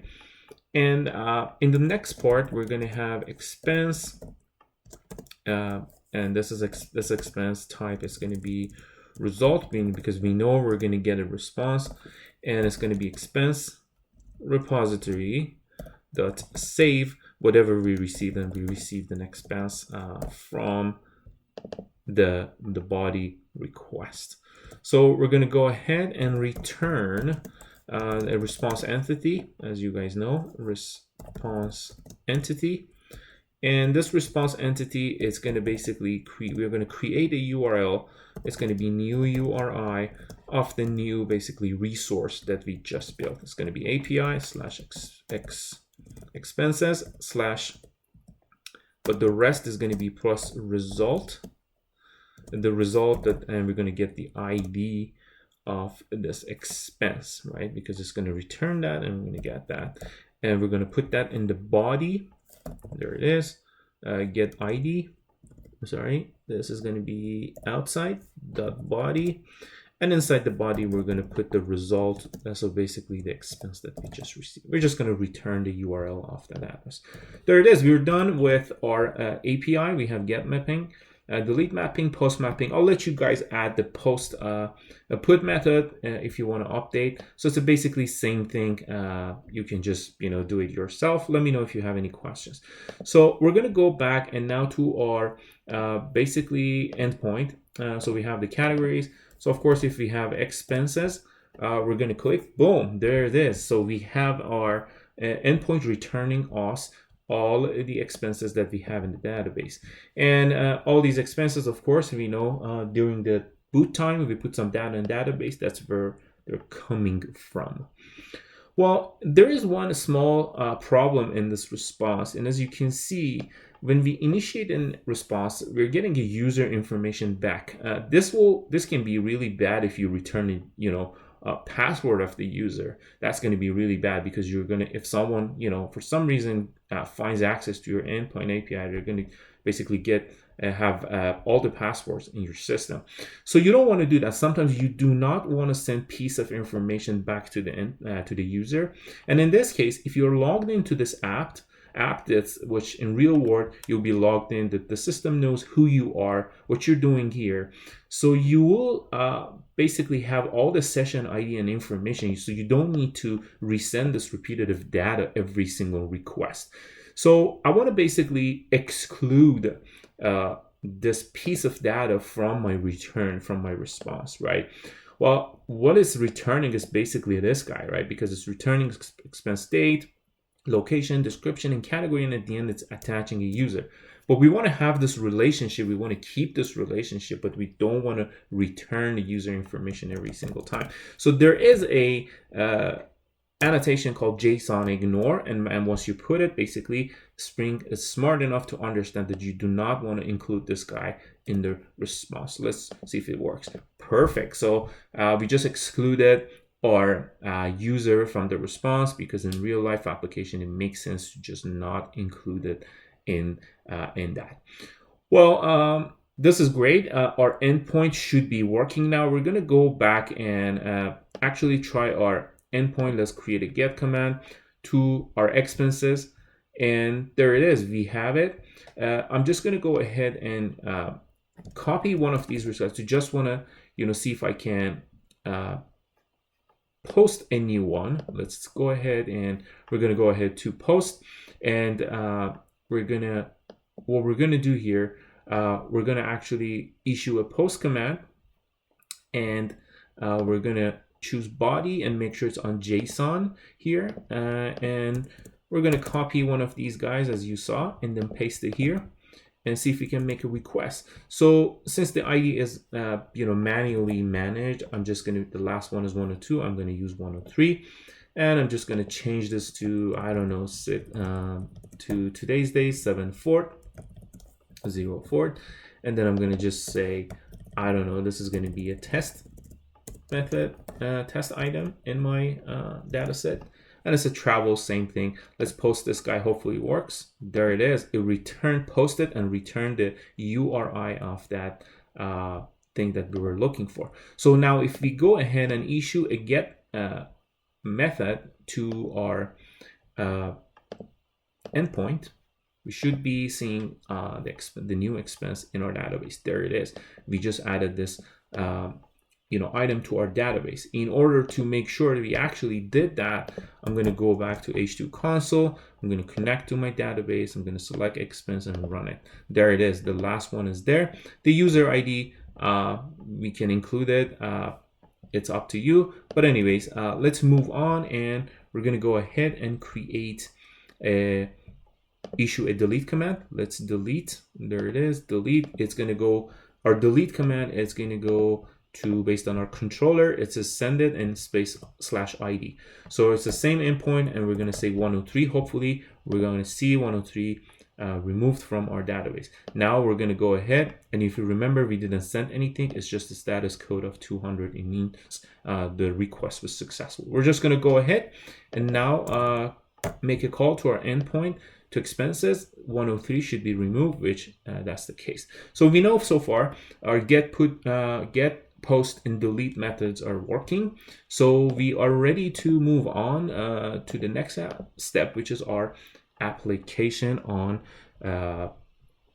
React side. Okay, so in React side, what we're going to take a look at, we're going to actually look at one thing here before proceeding. Okay, so in our response, if you pay attention, I'm just going to copy one of these guys and take it back to my application, right? So we have this guy. In case you're wondering how I commented all of these guys, you just keep the control and hit the slash. So it will basically comment the whole thing. That was a shortcut. So if you look, we have an ID, right? And we have an ID, we have an expense date, we have description, we have location, category, and this is the structure of the thing that we're going to work on. So I want you to install two things. One of them is Moment, which is going to help us, to work with the date type format and things like that. So it's going to be npm install. Make sure you use --save so it goes to the package.json and then react-moment. So please go ahead and install these two guys. Our request is composed of few options, right? Few elements. And what we need to do here, we're going to go ahead and create an empty item, which this empty item is going to basically be the structure of the packet that we are supposed to send to our endpoint, right? And what is it? So for now, I'm going to just hard code ID 103. Later, you can change the database to just automatically generate this number by adding a generate value notation to your Springboot application, to your Bean. For now, we're just going to go ahead and say, okay, I want to, this empty item, it's going to have something called expense date, which is going to be basically a new date, right? We're going to default on today's date. And then we're going to have description. We're going to put description. It's going to be, let's say, dinner. I'm just hard coding for now, but this is going to be basically empty. We're going to populate this guy from our form, right? We're basically constructing our packet, our request that we are about to send to the endpoint API. And the API, of course, we're going to send it to expense, but we're going to call the post method in order to complete the request. So you have the location, and of course, we're going to have a category. And our category, for now, I'm just going to put it in, let's say, one, and I'm going to put it in travel, right? There it is. So you have it. Now, once we have this one ready, we need to kind of add this item. We're going to have something internally to this component, the entire expenses.js component. So we can have a temporary place. We can put all these variables, we can save them, and then when we're going to initiate the post, we have all the values from the form inside that temporary variable, so we can post it. So it sounds like that we need an item in our state, and we know state is internal to to a component, right? So we're going to say this guy, it's going to be this.empty, and of course we're going to use this.empty since we are referring to the same object and same class that we're working, component that we're working with. So our item is going to be equal to this guy. So now if you go back actually to state, you will be able to see the structure. Take a look. It says is loading is Boolean, category is any, it's type of array, date is date, and the item is basically, it's another object embedded inside that object, item object, right? So we can have many objects inside another object. So, in JavaScript, everything is an object, right? So this is the structure basically we're building. We're just encapsulating everything in another different place and, basically calling it in this section. Well, we're going to go ahead, and what we're going to do here, we're going to actually create a new concept. I'm going to introduce a new concept here, and that's basically a constructor, right? So the constructor is the first method that will be called upon object creation. right? So if you're familiar with Java, when you create a new object, or JavaScript, when you create a new object, something like constructor method gets called, right? And if you actually take a look here, there is a method that Visual Studio Code is offering. It's called constructor, right? And I'm going to basically call something, pass something to the constructor called props, right? And the props is, as we know, we talked about it, props are external. Basically, when you call an object, when you call a class, you can pass parameters, but they're just read only. State is read and write, because since it's internal, but props is something that you pass to the component, and you're not able to change those values, right?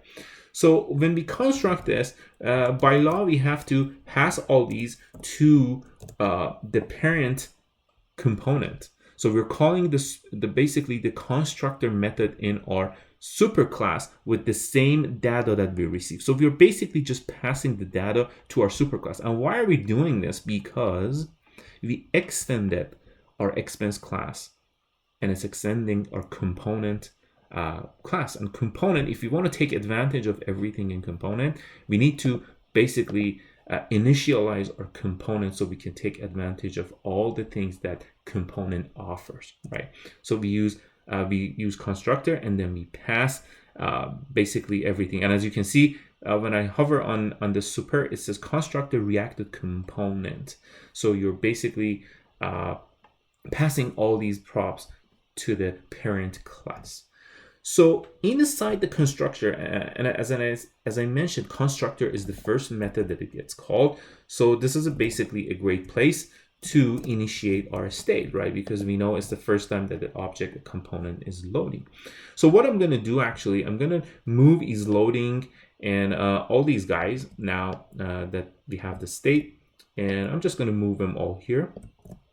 There it is. So I saved everything now. We're going to go ahead, npm start. Let me just start the application so we can have it in our form. There it is. Okay, let's see if we have an error so far. All right, so our application is up and running. We know the categories, and here's the expense. Nothing crazy so far. Okay, we can move on. And I recommend you guys install React Developer Tool. It helps you, develop your application better. Let's go to Chrome Developer Tool. And okay, everything is great so far. It says you have table and moment, which we haven't used them, right? We're going to use them very, very shortly. So what we're going to do here now, we're going to actually go ahead and in component that mount, we saw that how to basically make a call to API call. I'm going to create another API call. This time it's going to be going to expenses, right? We know that, and this is going to be response exp. I'm just going to name it exp. So we have this exp. We know it's a different constant. I can use let as like variable, but for now we're just going to stick with keep this simple and just move as fast as possible at the same time, at the pace that you guys understand all these concepts. So I'm going to put everything in expenses, right? And this is going to be basically body expenses, and the is loading is going to be false, right? Well, if you take a look here, so this is the application expenses. So we're basically loading everything into a variable called expenses. Well, where is this variable? So this variable is basically going to be another array that we're going to populate once we read those variables, right? So we are setting the expenses, body expenses goes to a variable in our state, right? So we are setting the state, and we learned how to set the state. We never directly manipulate the state, we just do it, but this set state through this method, right? Okay, so as you guys remember, what we did before, we created a variable, and here we're going to have the same concept. Expenses is going to be this dot state, right?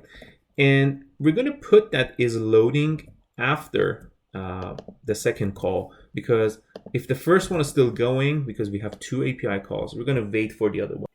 Well, we're going to go ahead and go down after the form, because underneath the form, I want to be able to, add a place so I can keep, I can show all the expenses that I have, like a, data grid. So how do we do that? We're going to go ahead and use a container, and we're going to close the container. And here I'm going to have something like H3. I'm going to say expense list. Perfect. And once we have the expense list, I'm going to create now a table. So see this table down here, it says you imported, you haven't used. It's where it's coming from. So basically the table is another component. It's React Bootstrap, basically project, right? You just import it and now we can start using it. So it's going to be a table, and inside this table, right? Inside this table, we're going to have a class name, and we're going to have empty-4. We're going to have, class name.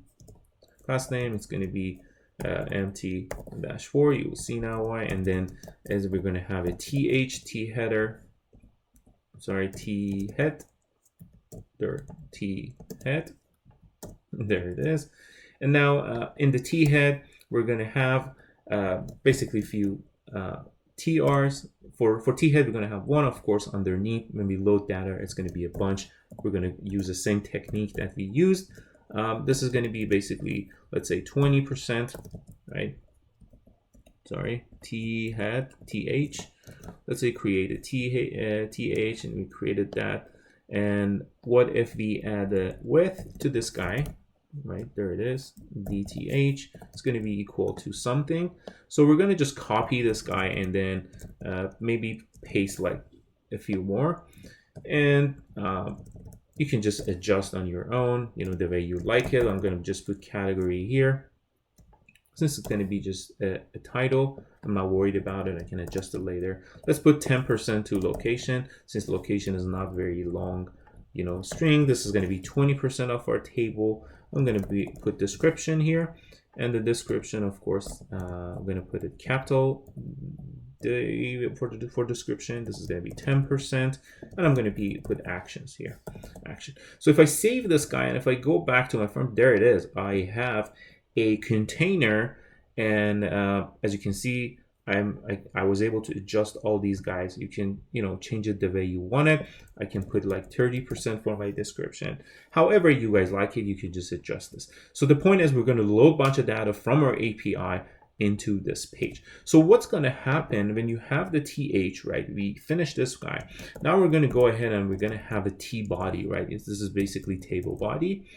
And in table body, we're going to build something that's called rows, right? This is basically a variable, and we're going to keep it simple. We're not going to make this place crazy. We're just going to say, so later, if you're reading from a different structure, you can just basically simply change it without changing this variable. So now we have to construct a variable that contains all the rows from our database, from our API, and React will basically inject this rows variable into our template. This is our template. This is a place. This is our structure. You see, this is template. There's nothing right now, but it says error because rows, we haven't defined this variable. So what we're going to do, we're going to go back to is loading, where we actually are rendering the page.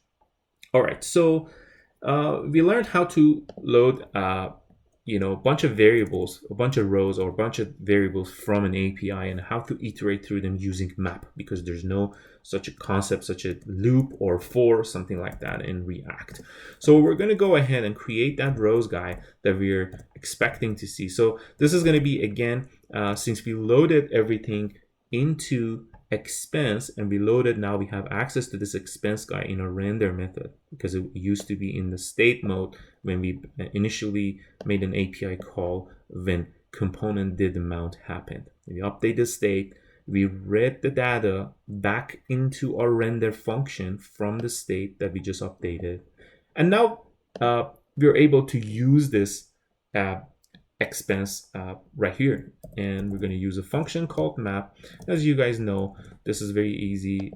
It's going to be, again, I'm going to name it just expense, and it's going to be anonymous function, And now this time we're going to just construct a TR, right? This makes sense. Now, last time we created the options. This time we're going to go ahead and create a TR. And of course, this TR is going to have a bunch of TDs inside it, right?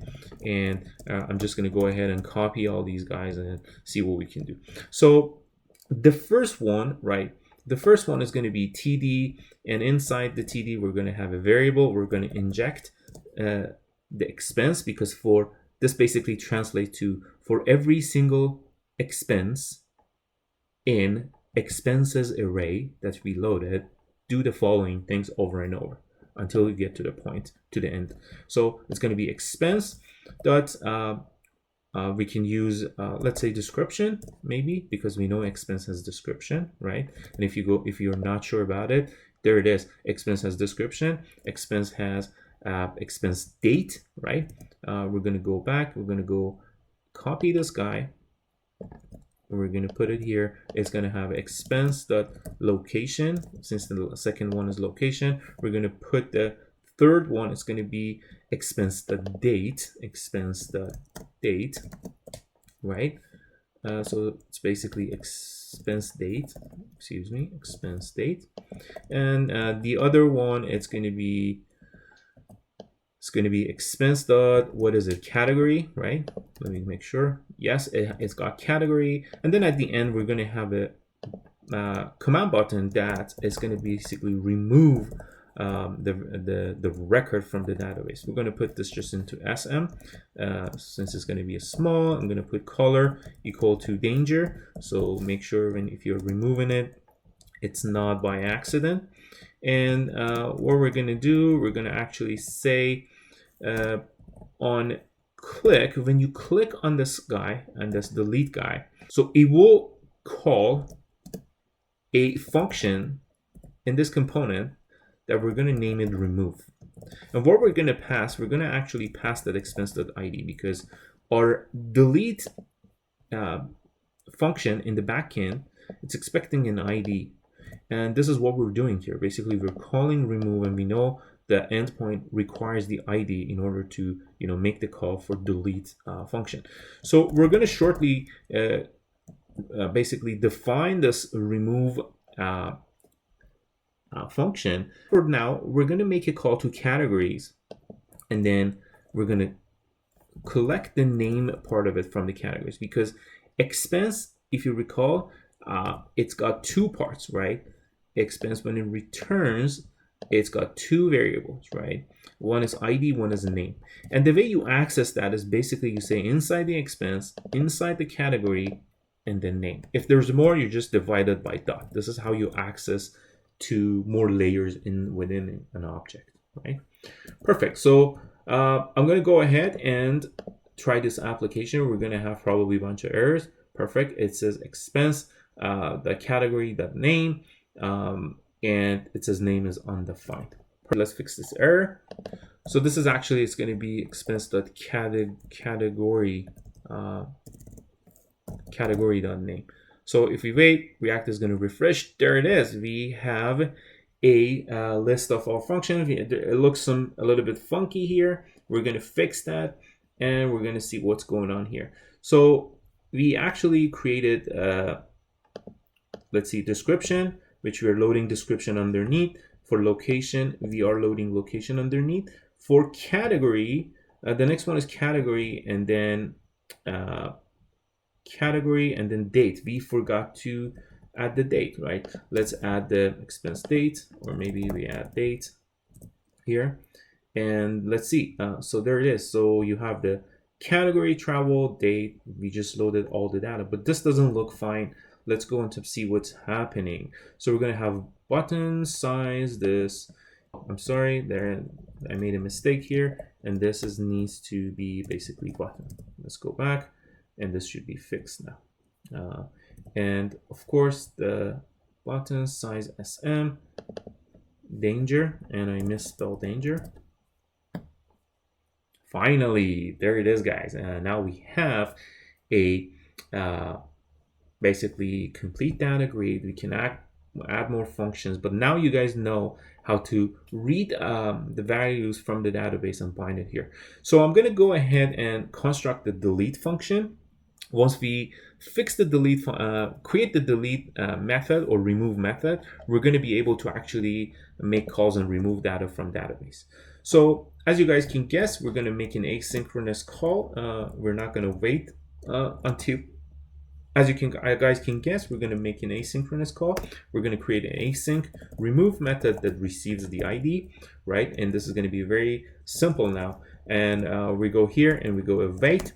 And we know the drill. It's going to be fetch, and we're going to basically make a call to API/expenses, and then of course after expenses it's going to be $$ID. There it is, because we are supposed to pass this to our function, right?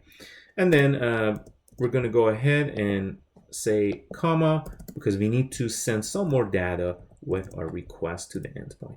And those data, they consist of the method that we're about to call, because we need to let the endpoint know, or basically our remove function know we're interested in the delete function from HTTP protocol. And we're going to just bunch of headers, pass them to that guy. And the headers is basically going to be accept, right? And then accept, it's going to be, we know we tried it here in our postman. Remember, when we made the call, we went to post, and then we went to body, and then we went to raw, and I told you guys to make sure it's on JSON. And this is how we basically do the same thing here. We go and say that our request that we're about to initiate is going to be a JSON command, and the content dash type, it's going to be equal to application/JSON. And there it is. We just passed the headers, and we're done with that. And when we say when we did that, when it's done, then we're going to again create anonymous function, right? Anonymous function, because we're still not done yet here. And what we're going to do, we're going to create something new here. We're going to say create a variable and call it updated expenses, right? We need to update our data grid right now. And that data grid needs to basically get a copy of the expenses item that we have in the state. Take a look. The expenses item and that we have inside the list, right? And we're going to filter that. We're going to filter that by adding another anonymous function, because we're interested in just removing that ID. And that I.ID, that ID is basically not equal to ID. That's basically the two equal does the type and value comparison. So you will see this in JavaScript a lot. This is basically the same concept, but this makes sure there's no conversion happens from data type to data type. So you are here now, and then we're going to close this guy. We're going to say this dot set state, and inside the set state, now we need to update our state, and the state is basically expenses, and it's going to be updated expenses, right? So filter, this is going to be a filter, and it's going to be I, and the I is going to basically remove everything from that list expenses. So we are, I guess, missing something here. Let's see what that is. It's basically a comma. Yep, we're missing that, and I think we are good to go. Let's go back to our application. We're going to remove the New York business trip. There it is. And if you go back to our expenses and refresh this guy, and as you can see, we just removed the expenses. Let's remove another one more record. It's called Grand Canyon trip with family. We just removed it. Let's see if it's actually removed. Yes, it is removed. And if you want to again confirm that in your expense database, you can just go back simply to expense database, and there it is. We have just one row. We're going to initiate the last command. And again, as you can see, if you run it, there's nothing in there. API returns empty. So in order to populate data, you know what to do. We just restart the application, and it's going to just restart and populate all the values, test values inside that. Well, in real life applications, if you're working with Docker and virtualization, you can have a Docker. You might actually have a lot of data if you're working for real companies. So that data might be like 10 gigabytes of data. And putting it inside the Docker with your Spring Boot application, it's going to harm your performance. So what you need to do, basically, you need to warm up the database, right? They call it warm up the database or cache, right? You can simply put these into cache and warm it once you want to start the application through a different Docker image, right? So you can just you have one application and you run it one time, because this operation can get really expensive if you have a lot of data. You can just put it simply in a different application and warm it up, basically populate the data in database or cache, and then start using your Spring Boot applications. We're going to go through all the Spring Cloud Netflix libraries in the future. Very short. I'm preparing a nice video, but for now, keep in mind that that's doable. So we're going to refresh that guy. We have all the records back, and our application is here and ready. So far, we were able to read all the data from database and basically initiate API delete command to our endpoint API expenses. That's pretty cool. So the last step is just to actually go and initiate a post command where we can actually post a new expense, and then we're done with this application. So before I forget, let me explain what that 3 dot is. So basically, expense in our state, it's an object that contains a bunch of elements in it. So that's how we pass it. And we basically iterate through all the components inside the expense, and we look for an ID, which is an anonymous function where the ID is not equal to the one that we removed.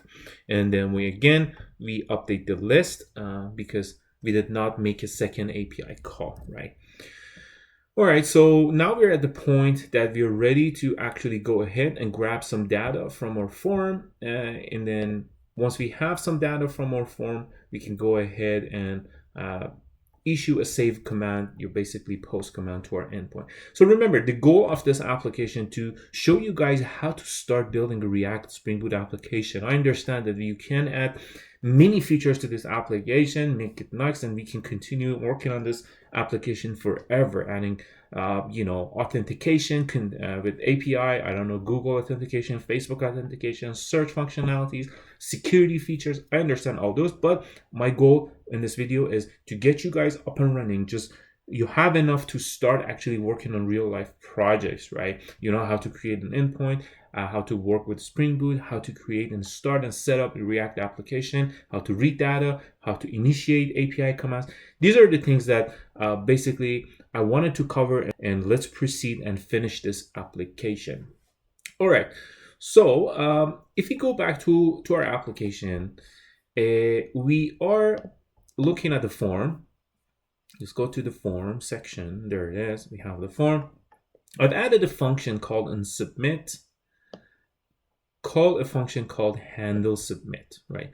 So we're expecting basically to react when we click on a function. When you click on submit function or save command, we're expecting to react to basically handle this request. And let's take a look and see how we can deal with this section. Well, I'm going to just create a little bit of space for me here, and I'm going to add it on top of our remove. Well, first of all, our sending data back to database or to the endpoint, it's going to be again an asynchronous call. Asynchronous is the magic. You send the request, you don't have to wait. That's what we love. We want to always use basically that type of application, that type of behavior. So I'm going to go ahead and have something called handle submit, right? So, and the handle submit in JavaScript, everything is basically based on event driven. So when we initiate this event, initiate this handle submit function, we're going to go ahead and tell event that prevent default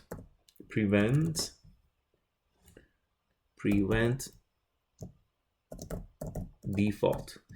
And what that is basically in Java, in the web browser, I'm sure you guys have experienced this a lot. You're trying to search something in the box, And when you hit enter, the form submits itself. We don't want that behavior because the user is just not, let's say you're searching for an address and the API is automatically updating the all the potential addresses. And once you select one, you want to hit enter to put it in the text box, right? And so basically what I mean by that, if you go to google.com, let's go here, google.com, right? And when you actually start typing something here, let's say hello, there it is. So if you hit enter, the form will be submitted, right? And we don't want that behavior in the form structure because it's going to be really annoying for users. They're typing something and we populate some data here. They click on on one item, let's say the task, and the form submits itself. We don't want that behavior in our application. And let's go back to our application, see if we can prevent that. Yes, event.prevent default basically prevents all the auto submission to our form. And now we're going to go ahead and have a constant again, because since we're just going to read the data, we're going to have a copy of item which exists in our state, right? So it's going to automatically find that item and bind it to this constant, right? Of course, every single asynchronous call comes with a wait, and then we're going to go ahead and fetch. As you guys know, we're going to fetch /API/expenses, right? And as usual, we're going to go ahead and create some headers and stuff like that in our application, right? This is very common. You guys have seen this. So the method that we're going to go ahead, it's going to be a method post, right? Because since we developed the post method for our application in Spring Boot, and if you want to confirm that, there it is. This is our post method. We're going to make a call to post. We're going to send a bunch of headers, and the header is going to be, one of them is going to be accept, right? And it's going to accept that application/JSON, right? And then we're going to put comma, and the content dash type, it's going to be again application/JSON, right? So this part is done, headers are done. We're just passing basically different parameters to our request, and we're separating those by comma. See, this is header and comma, next one, comma method. So we have identified 2 so far, and I think we're ready here to go ahead and just initiate a command. We're going to be body, it's going to be equal to JSON.stringify. Stringify, it's basically a method that converts a JavaScript value to JSON object. Take a look. So because we are looking at an item which is a JavaScript in our side, but on the database side we want to convert this to JSON. So that's what we use. We use JSON.stringify this.state, right? Oh, sorry, item, because the item is basically a JavaScript object.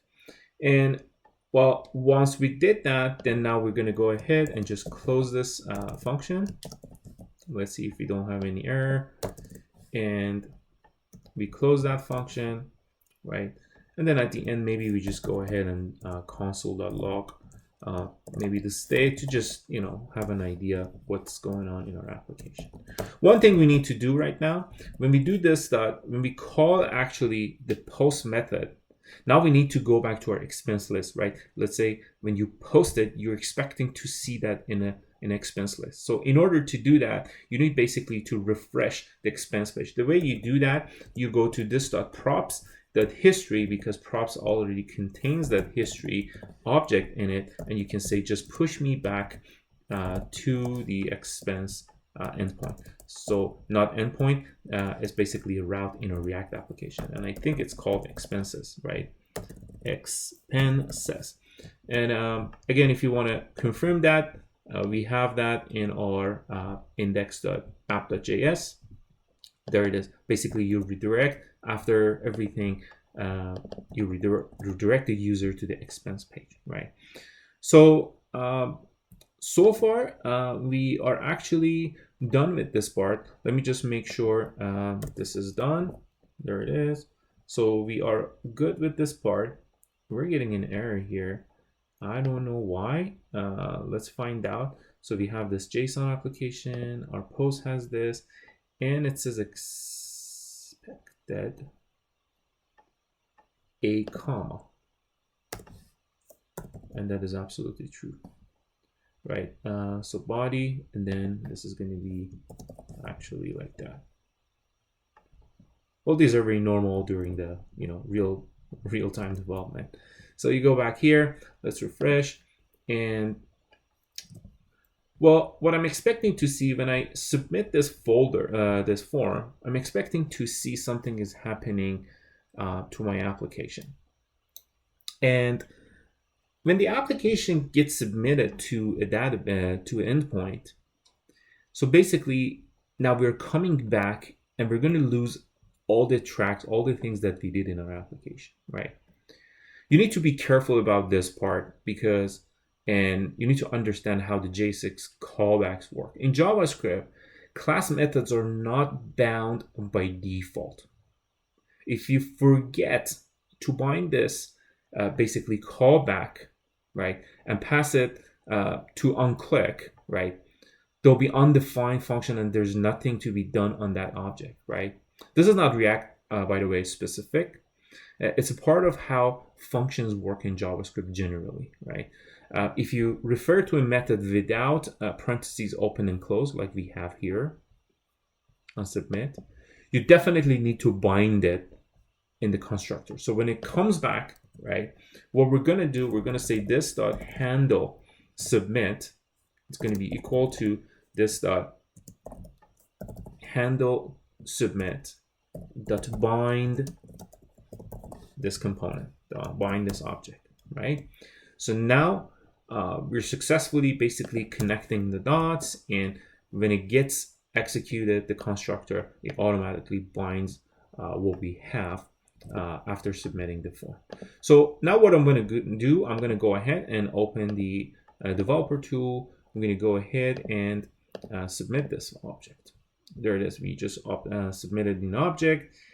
Oh, we have a small error here where it says you need to have a key in your, there it is, line 125. Let's go back to line 125 and see what the complaint is about. Oh, there it is. So remember, guys, when we use map for looping mechanism, like here, we need to have something called key, to just make it unique for this application. So we're going to go ahead and we're going to go and add key equal to, and the key is going to be, again, expense.id. So we put the expense.id for every single row. So that way, when we run the application, now there's no error.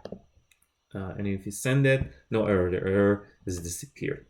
If you recall, I added the function, I added the library like moment. I haven't used it yet. I haven't forgotten about it. I just wanted to show you guys so far, when you make a callback, you need to bind it first, right? So don't forget this part. We handled the submit. However, we haven't basically updated the values from the form to our application. This is very simple since it's a basic form. As you can see, I've added some functions to our onChange method. For example, when date picker changes, right? For now, this basically is connected to the date inside the state. We have to basically change this guy. We're going to look at it shortly, how we're going to do that.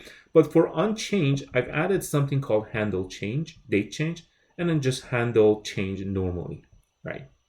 And if you notice, the only difference between date picker and a text box is basically this one has name and value, right? But this one doesn't have anything. So I'm just going to go ahead and put them into two separate, basically setter methods, so I can set the values and basically handle those methods during the form submission. As you can see, our input for description has the same thing. It has this.handle change. For form, we added handle.submit that we just did.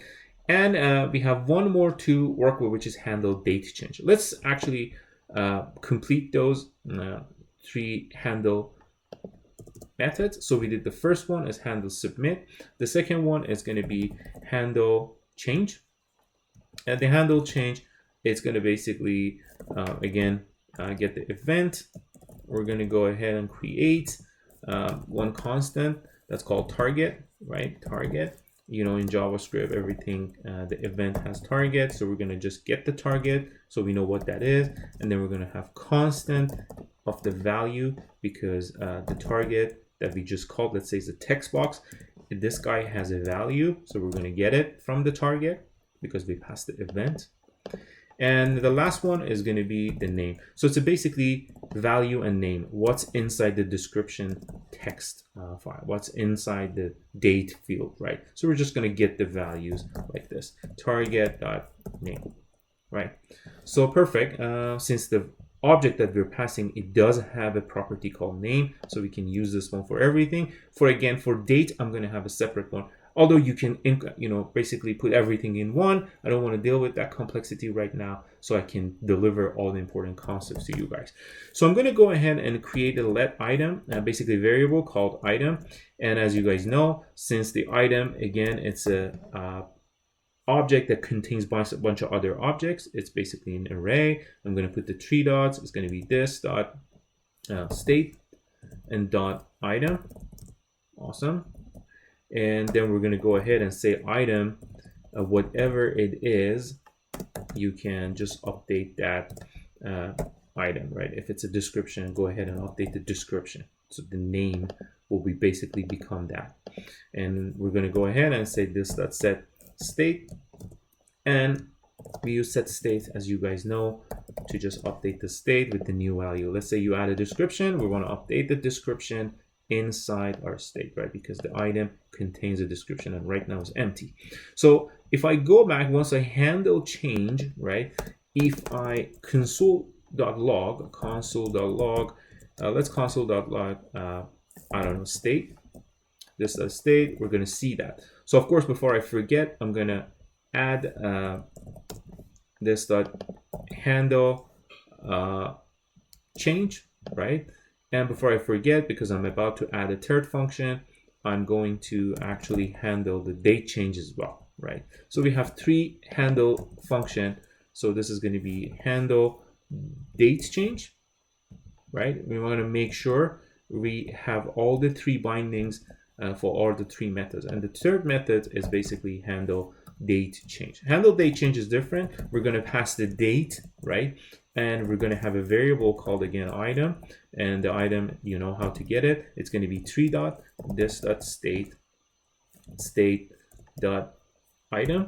We get the item, and it contains a bunch of variables in it. Item, inside the item, if you remember, if I hover over state, inside the item, we had something called expense date, right? Remember, it's going to be expense date, and this is going to be equal whatever we pass to this function, which is date. There it is. So date comes in, sets and updates the expense date within item object. How do we get a hold of item, which has a bunch of items in it? The way we do it, we use 3 dots like that because of this architecture. Take a look. It says property item, and it's got a bunch of other properties, right? And of course, at the end, we need to update the date, right? And how do we do that? We use set state, and we go ahead and we just say update the item. There it is. So what's going to happen, we're going to go ahead here and create, let's say we put test. And as you can see, as I'm changing this value, you can see the value is now updated to the variable, right? And if you look down here, let's go back, console.log to the state.item. Let's go back. It's going to restart. We're going to put test. There it is. And as you can see, as I'm typing here, our state is getting updated. See, it was empty first, and then it's got T, and then at the end, it's got TE. So as you are typing here, see, now it's test. So this gets updated, right? So we are able to basically handle all the changes in our application. So what we're going to do now, we're going to go ahead and change something very simple in our date picker. so we can basically update the values all at once.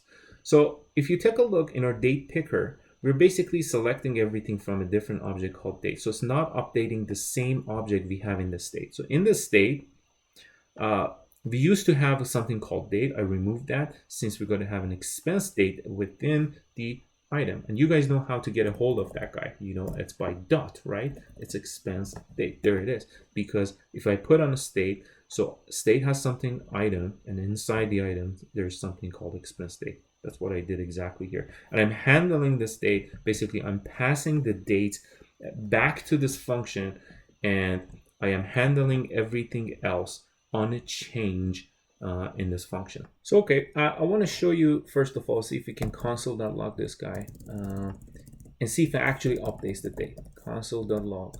And we're going to go ahead and put the item inside this log, right? Because that's what it goes inside the state of the application. Let's change the date. Now it's 30. As you can see, here's our object that we're constructing. And as you can see, the expense date now is changed. And it's basically populating from the form. So if we go ahead and put test here, we are expecting to see another update right there, right?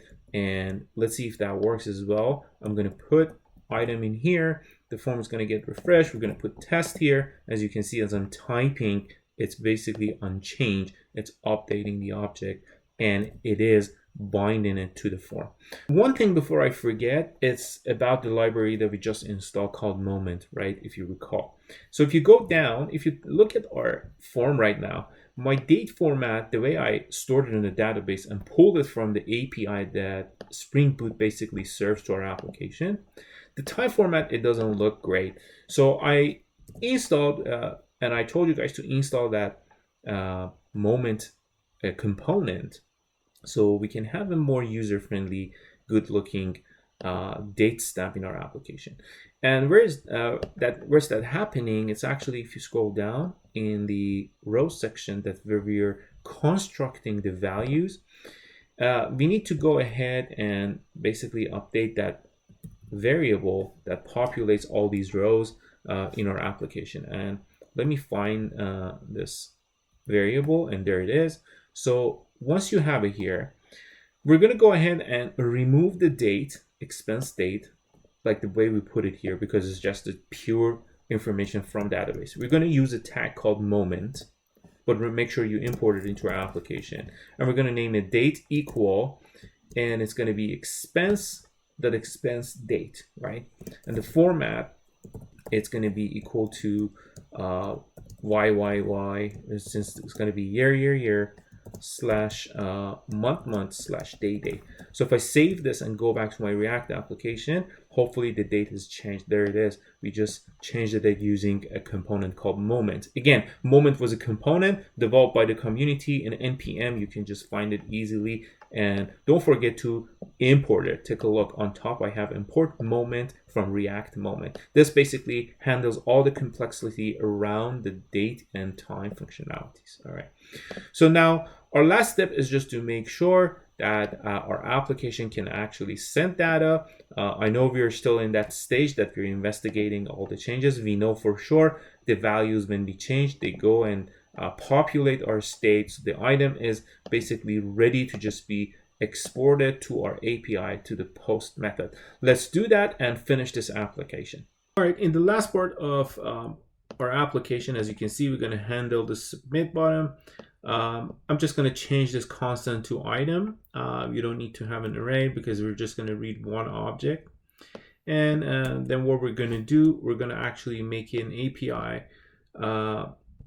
call to with method post to that endpoint API/expenses, and then we're going to convert our JSON object to using stringify to JSON object. It's basically converting our item, which is JavaScript object, as you see, and converting it to that. Remember, I just changed something quick here in our data model. As you can see, our category is basically consists of ID and name, because when you make a call to actual API, let me show you something quick here. when you make a call here, as you can see, we have 3 objects. I'm using console.log to show you guys. Take a look. It says category. It has 2 items, ID and name. So I'm just going to craft the same item using the same structure. I'm using same ID. Of course, you can I'll let you guys change this to any type of primary key generation using database or using your React application. For now, for the purpose of this tutorial, I'm just going to use a 104 ID, and it's going to be just the one post. And so we're going to see the database goes through, the record goes through and sits in the database. So our application is ready. We're going to go ahead and issue a post command here. Take a look. We're going to say, okay, send this with ID 104. There it is, our item right here sitting in the database. So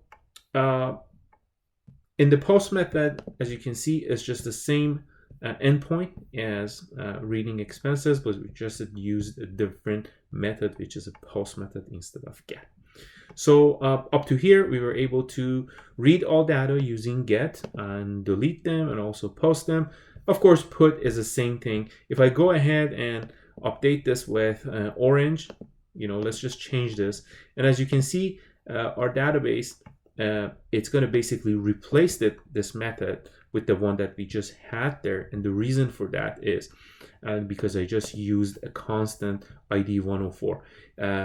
And since I'm using the same ID, it's going to hit the database and it's going to say, go ahead and create this item. There it is. This is our expense. And as soon as it hits the save method, a JPA is basically going to handle and it's going to check the database. It says I already have 104, so I'm just going to overwrite that method. That's why when I keep submitting this form with different values, you will see it's basically replacing our last record that we submitted with ID 104. Alright guys, we just saw how to develop Springboot and React application. Please watch this again and make sure you grasp all the fundamental concepts in Springboot and React application. In React, we always work with component. That's the beauty of building a small component. They do one thing, but one thing really well. And we can reuse them over and over. So on the Springboot side, we learned how to start a new Springboot application, how to create a small service. Like in microservice architecture, Springboot is probably the best choice. In the future videos, I'll be showing you guys how to develop microservices using Spring Cloud Netflix library. And it's a great library. You can basically build microservices, integrate them really well, and make them work together in the way you want to. So I hope you like this video. Don't forget to like this video, leave any comments below, and subscribe to my channel. Hope to see you soon. Bye.